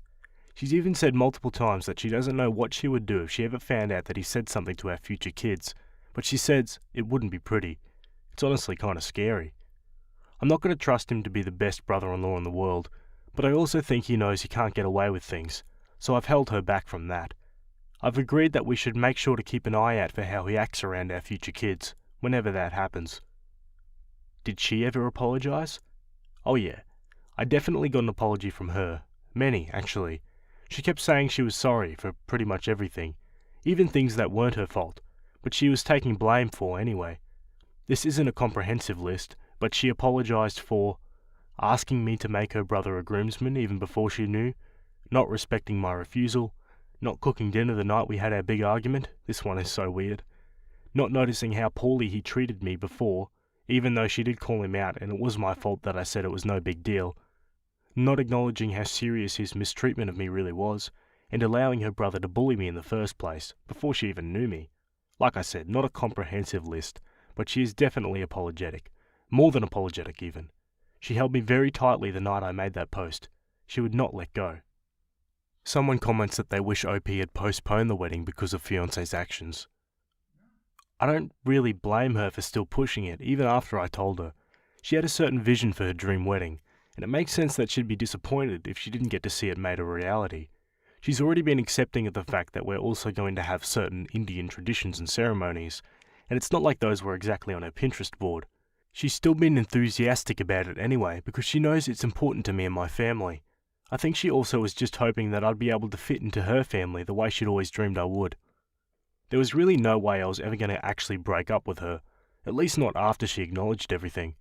I'm really in love with this woman, and she would have had to do much worse for me to actually reconsider our relationship. But yes, she did only really take it seriously when she thought there was a chance she was going to lose me, which I don't know how to feel about. There was also no postponing the wedding. We're still in the early days of planning, and we haven't set a firm date yet. We have an idea for one, but nothing solid.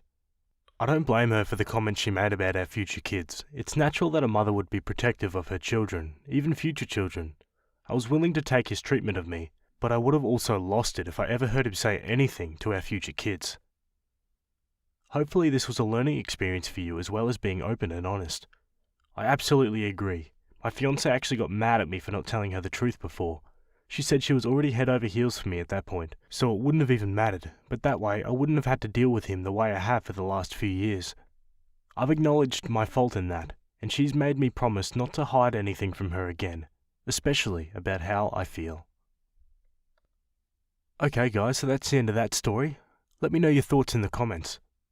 Good to see that the brother now knows that he can't get away with things like that again. And OP finally got the apology he'd been waiting for. Yeah, a pretty good ending all in all. Alright, let's jump to our next story. Okay, this one was written on the Today I F'd Up subreddit. It was written by user Vunto4, and it's titled, Today I F'd Up by not apologising to our farmer neighbours and likely ruining my parents' retirement home. I try to get advice on this and stick to my principles by not offering an apology when not in the wrong, but I think it's become clear that I F'd up and I could have prevented this with a better attitude. I, 18 female, live with my parents and we moved last year away from a big city to a cheaper, more rural community in the Midwest since my dad's retired now and money goes further here to finish up my last year of high school. We have by far the smallest lot out here, but most of our neighbours are farmers with quite a bit of land. I don't feel like I fit in well with the neighbours and have had some arguments with some of them and their kids. They're up early making noise every morning with farm machinery, yelled at me for listening to rap music loud in the car late at night. It was only 9 or so, with a friend from high school, and most recently they let one of their cows get into our yard when it was grazing while I was out in the backyard, and I gave them a dirty look and stood there while they tried to get it back. Recently I guess he talked to my dad and gave him some sort of redneck, we don't take kindly speech about my behaviour, and that wasn't how things operated around these parts, and for me to apologise. So my dad asked me to, but I refused, because I think they're in the wrong towards me. I saw him out back one day and he asked me if I had anything to say about my attitude, and I said, I haven't done anything wrong to you, I just think you should respect other people's property boundaries. So he said, alright, have it your way, and walked off. Well, Dad and I left town for spring break, but when we came back we noticed construction was heavily underway, almost complete, on a large shed structure right up against the property line, maybe 20 feet from our house. My mum asked a woman who lives a bit further down if they knew what it was about, and they said, oh yeah, guess the word is that they've had some trouble with your daughter and they've made the decision to put in a pig barn. My parents freaked out, asked around and heard this was a known tactic to drive out unwanted neighbours, and very effective. Dad called the city and asked about odour nuisance laws and what can be done, but was told the area is zoned agricultural and that it was more of an honour system thing that farmers wouldn't do that without more land, but technically he was allowed to have up to 200 pigs on the property. He asked the neighbour if he would reconsider, but he said that the order of pigs is already scheduled and his mind was made up. Now my dad is furious with me and frantic about what to do. At first I told him to just ignore it and let them do what they're going to do, but from the people I've talked to online, they're saying that's probably not going to be a possibility for us. I thought he was overreacting at first, but now I'm facing the prospect that I really did crash the value of their property for good, and that we're all about to be very miserable. They finished construction on the barn, so I guess the moment of truth is coming. Geez, don't mess with the farmers, right? Let's look at the comments. Yeah, they're not up early making noise every morning for the sake of it. This is their livelihood. Something tells me there's more to this story than loud music at 9 PM once and a nasty look. Why not go be the adult they wanted you to be and go up to the neighbours and ask for a conversation? Rural life is largely based on old school values, which includes handshakes and honest chats. If I'm you, I walk over with a peace offering and say that you've been having a hard time adjusting to a new lifestyle, and regardless of their decision on the pig farm, you're sorry and hope you can work towards mending the relationship to at least be coexisting neighbours. It takes humility to apologise, and it would show a sign of respect to do this. Don't make excuses, just get to the point. If you do this, absolutely do not qualify the apology with, well, I didn't because you were annoying too. Just my 2 cents. Yeah, sounds like OP was pretty immature about this whole situation. Let's jump to the update. I was starting to hope maybe he wouldn't follow through on the threat, but the pigs arrived a couple of days before the Easter weekend. Not 200 as we feared. I think that's just the legal limit, not how many he ever said he would get, but certainly more than a few. I'd say around the 75 to 100 range. Reddit was right. They stink. It's like a rotten food and sour milk smell, in addition to the sewage and manure smell, and I think they built the barn to vent the smell towards our house. At first I thought it'd be manageable, but now it feels like it's just everywhere. I started playing white noise from my computer to drown out all the noise they make, but I haven't found anything that works on the smell. My parents are complaining about it a lot, and trying not to talk about it in front of me, but I can tell it's really bothering them. It's especially bad in my bedroom, the room closest to the barn. I can see it right out the window. I don't know how the smell gets through the window or if it's imperfect insulation, but I feel like my stuff and clothes is developing the smell now. It's gross. I'm glad my parents aren't throwing it in my face, but I wonder how much longer this is sustainable if it keeps getting worse at this rate. It seems like it gets worse every day. My dad forgot and opened the windows in the kitchen before dinner for Easter, and we got immediately blasted with this vile pig stench smell and closed them immediately, but the smell seems to hang around in the house. Oh man, Opie really messed up here. I'd be interested to hear the other side of the argument though. Having grown up rurally myself, people can be very petty out there, even less willing to put up with stuff. And yeah, this retaliation, it seems a bit extreme. It would have cost thousands and thousands of dollars to build the barn and buy the pigs and all of that. So either this farmer is extremely petty, and I mean extremely, or Opie's not kind of telling the whole story here. Also, surely there's some jurisdiction on how close you can put a pig barn next to someone's house. What, Opie's making it sound like the barn's about 20 feet away, but realistically that wouldn't be legal, right? It'd have to be a lot further away. Either way, the punishment doesn't really fit the crime here in my opinion. I just feel bad for the parents. Now they have to put up with it. They've just bought a house and invested so much time and money into something like this, only for their daughter to create a hostility between the neighbours. God, that must be so frustrating. Am I the a-hole for backing out of babysitting a friend's kids at the last minute? I feel like I can admit that I'm one of the a-holes in this situation, but I guess I want to know if it's justified or not. So a week ago, I got a phone call from someone I would consider a friend. We're not super close, but we're friendly, and get together with the same group of friends a lot. She called and said that her kids were talking about how much fun they have with mine, and wanted to know if we were free this coming Saturday, a week and a half away at the time. My kids really do like her kids, and I want to be better friends with her as well, so I said sure. She was relieved, and said her husband would be out of town, and she needed a babysitter from 8 AM to 10 PM.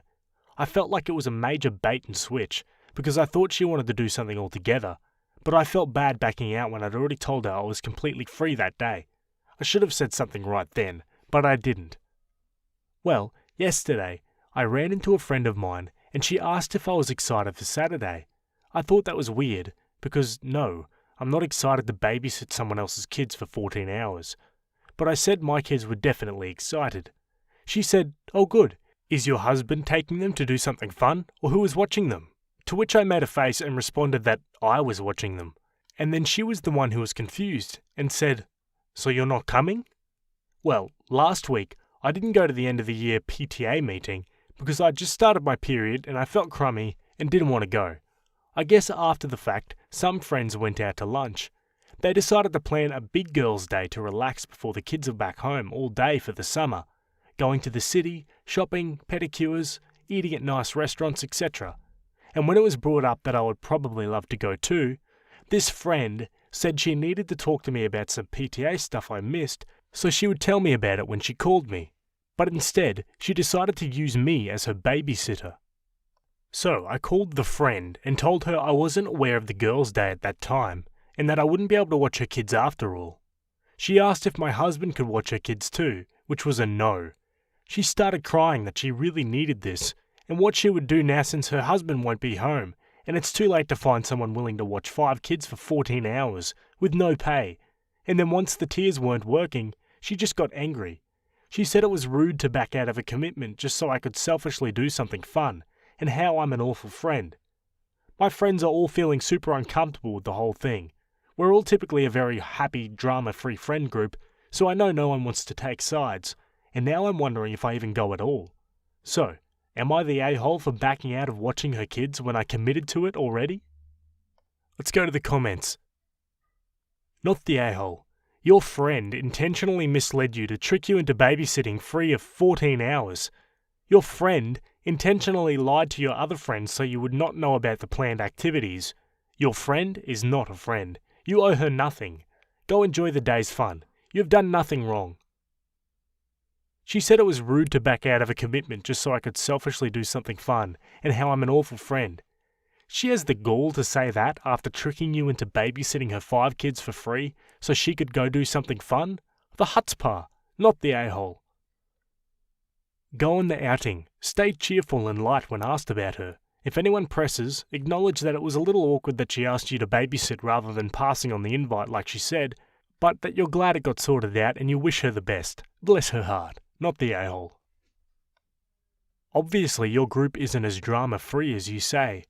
Opie replies, It's true though, we're not super tight-knit, we don't get together that often, and I know there's times some get together and others don't, and it's not a big deal, but I'm beginning to wonder if maybe it's a little more tight-knit than I realised, and I'm just not a part of it in that way.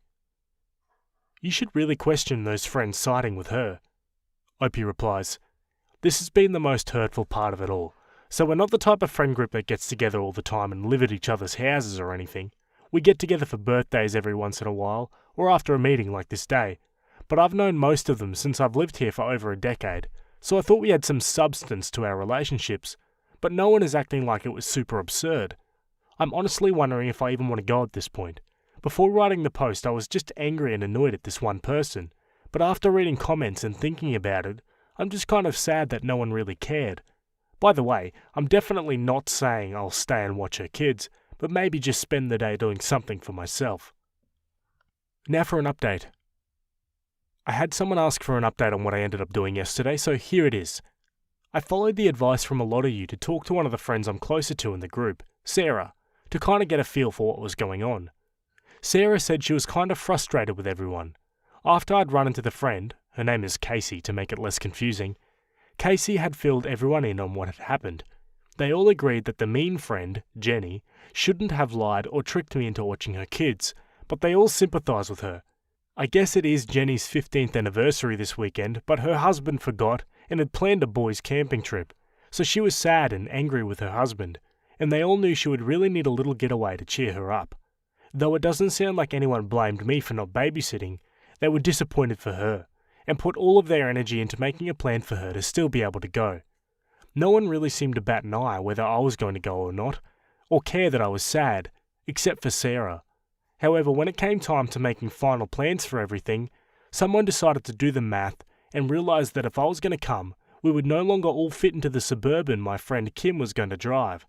It's a 2-hour drive to the city, so taking one vehicle was definitely ideal. Sarah volunteered to drive her car and we would just take 2, but it all just felt so forced and so uncomfortable that I just ended up backing out. I mentioned in a few of my comments that I've always known I'm not one of the most involved friends in the group, but I've known them for almost a decade, so I guess I thought there was more substance to our friendship than they all did. I don't think any of them have anything against me or dislike me, but I'm realising I'm just not that important to them. It was pretty disappointing and it definitely opened my eyes. So, that all happened on Thursday, and I'm not going to lie, I was pretty heartbroken by it all. The next day when my husband came home for lunch, he told me to hurry and pack an overnight bag, because he had booked a hotel room for me and my sister-in-law to go have our own girls' night. His mum and sister pulled up an hour later, so his mum could watch the kids after my husband went back to work, and his sister, who was seriously just the best, and I had the best 24-hour getaway ever. Some people can be real jerks. I just feel so damn lucky that my husband and family aren't. Alrighty guys, so that's the end of that one. Let me know what you think of it in the comments.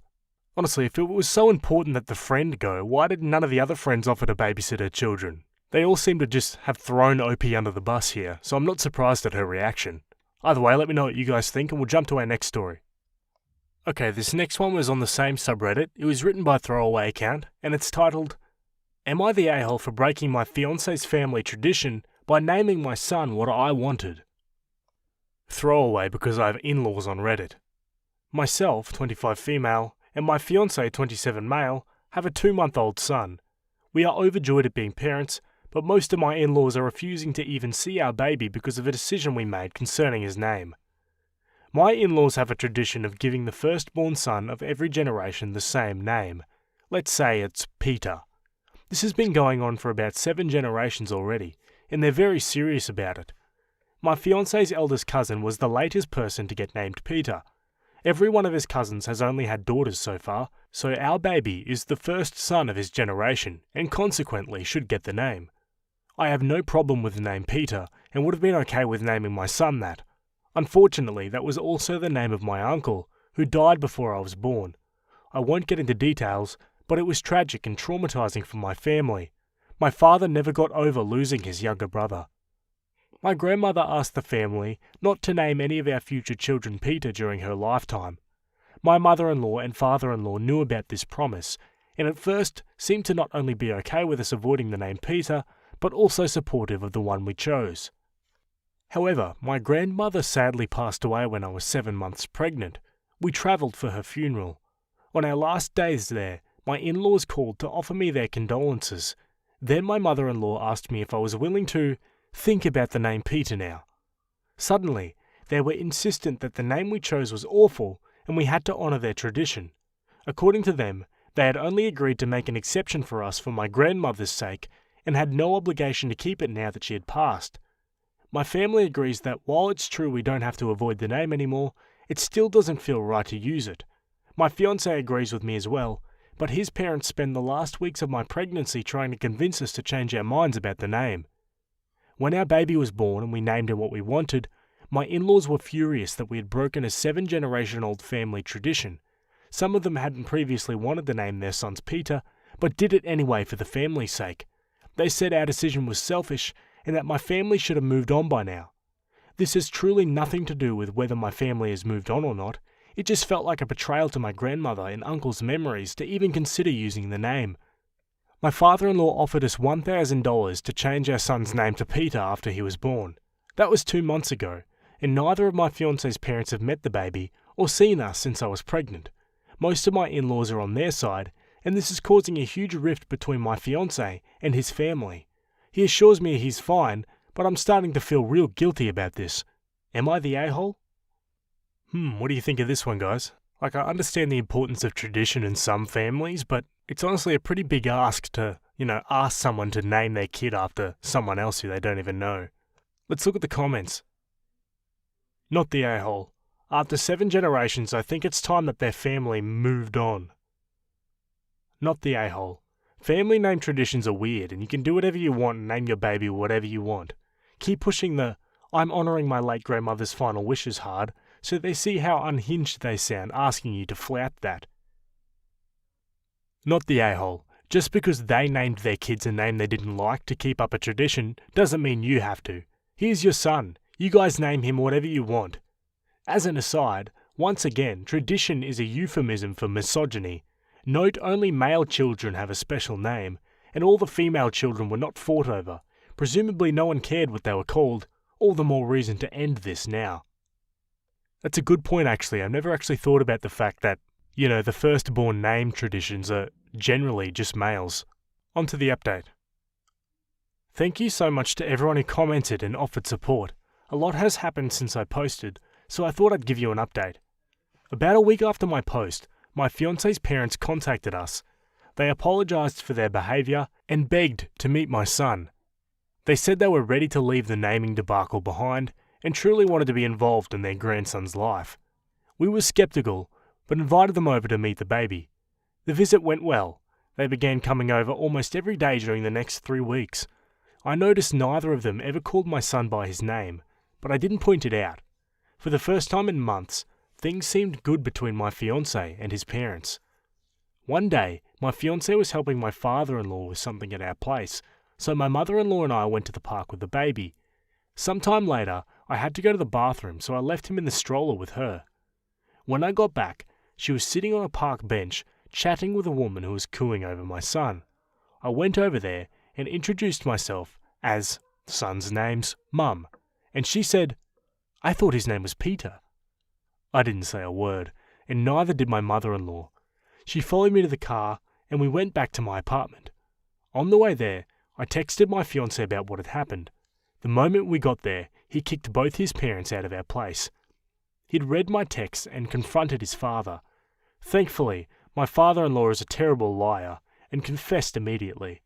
Apparently, both my in-laws only call my son Peter.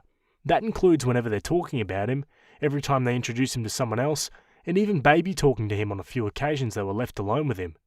Neither of them are embarrassed by this, and they both think they're in the right.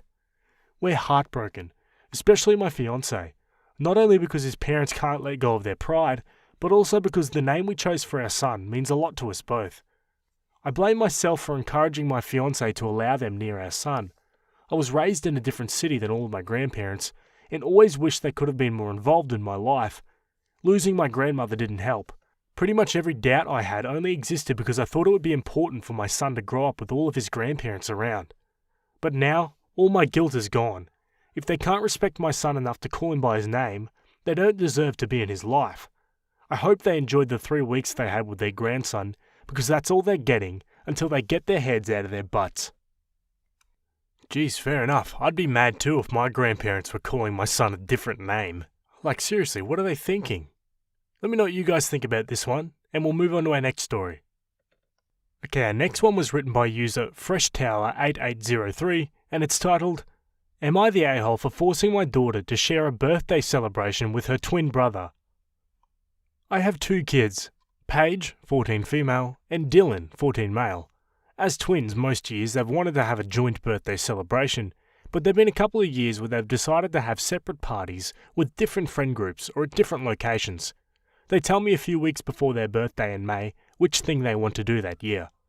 So this year, Paige told me that she and Dylan had decided they wanted to have their own parties, and she and her friends had already picked a whole theme and the activities that they wanted to do. I approved Paige's plan, and then a day or so later, I asked Dylan what he wanted to do for his birthday party. At this point, I learned that Dylan and Paige had not mutually decided that they were having separate celebrations this year, and me asking Dylan about it was the first he was hearing that he was expected to have his own party. His feelings were very hurt that Paige had cut him out without so much as talking to him about it.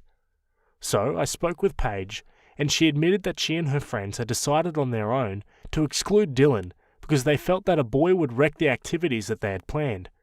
I told Paige that it wasn't okay for her to treat her brother that way, and that the party I'd originally agreed to was now cancelled, and that I expected her and Dylan to plan a joint birthday celebration with activities that all of their friends could enjoy.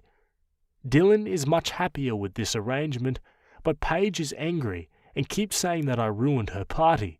I'm worried that I might have made a misstep, because normally I try very hard to treat my kids as individuals and not just as a pair of twins, and I'm worried that forcing Paige to share her birthday celebration with Dylan might send the wrong message on that front. So, am I the a-hole? This is a tricky one. I think I'm leaning towards you're the a-hole. I think 14 is a bit too old for you to be suggesting that they share their birthdays. Anyway, let's see what the comments think. You're the a-hole, I think. Having a mutual party should only happen if both kids want to do it. I can understand telling Paige that it was rude of her to not talk to her brother and give him a heads up that she wanted her own party and asking her to apologise, but forcing her to have a joint party is going too far. You're the a-hole. The girl planned a party for herself and her friends. The boy failed to do so. Now the girl is forced to put together another party to accommodate the boy, and this is where girls learn that the world, even their mum, expects them to carry the emotional labour. You're the a-hole.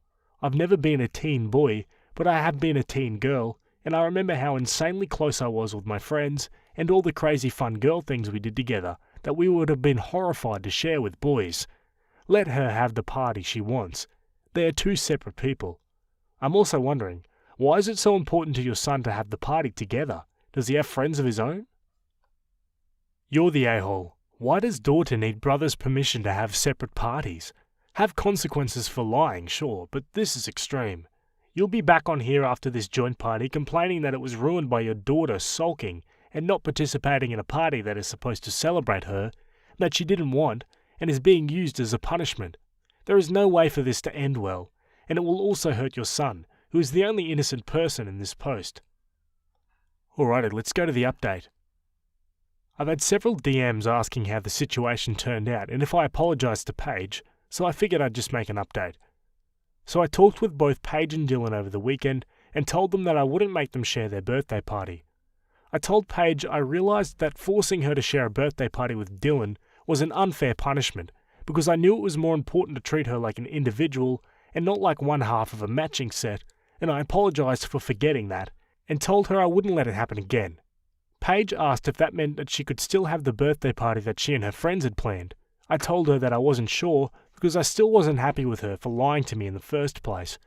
Paige said that she was way more upset about having to tell her friends that her party was cancelled than about having to share a party with Dylan, and that she didn't really get why I was apologising for that instead. I asked Paige what she thought a more appropriate consequence for lying was, instead of having her party cancelled, and she suggested getting grounded, so that's what we're going with. Lastly, I told Paige that since I know she and Dylan are getting older now, I'll just assume going forward that they want to have separate parties every year. Paige said that she only did this year because her friends decided they didn't want any boys. I told her that was fine, and I guessed we'd just talked about it again next year. And then I told Dylan that I was letting Paige have her all-girls party with her friends, and that I realised I shouldn't have used sharing a birthday party with him as a punishment because that wasn't fair to either one of them. Dylan said it was okay, and that if he was having a solo party after all, he knew what he wanted to do for it. I also told Dylan that since he and Paige are getting older now, I'd start assuming that they want separate parties unless they tell me otherwise. Dylan said he guessed that made sense. So that's pretty much it. Dylan and Paige are each having their own party, and at some point they talked it out between themselves as far as Dylan's feelings being hurt that Paige hadn't talked to him about what she wanted to do this year. I wasn't involved in the conversation, but they've been friends again since it happened. Alrighty folks, so that's the end of that story. Let me know what you think of it in the comments. All in all, a pretty good resolve, I think. All would have probably been avoided if Paige had just told her brother what she wanted instead of lying to her dad, but, it all worked out in the end. Either way, let me know what you guys think about this one. That's it from me today. Hope you guys enjoyed those stories, and I'll see you in the next one. Bye.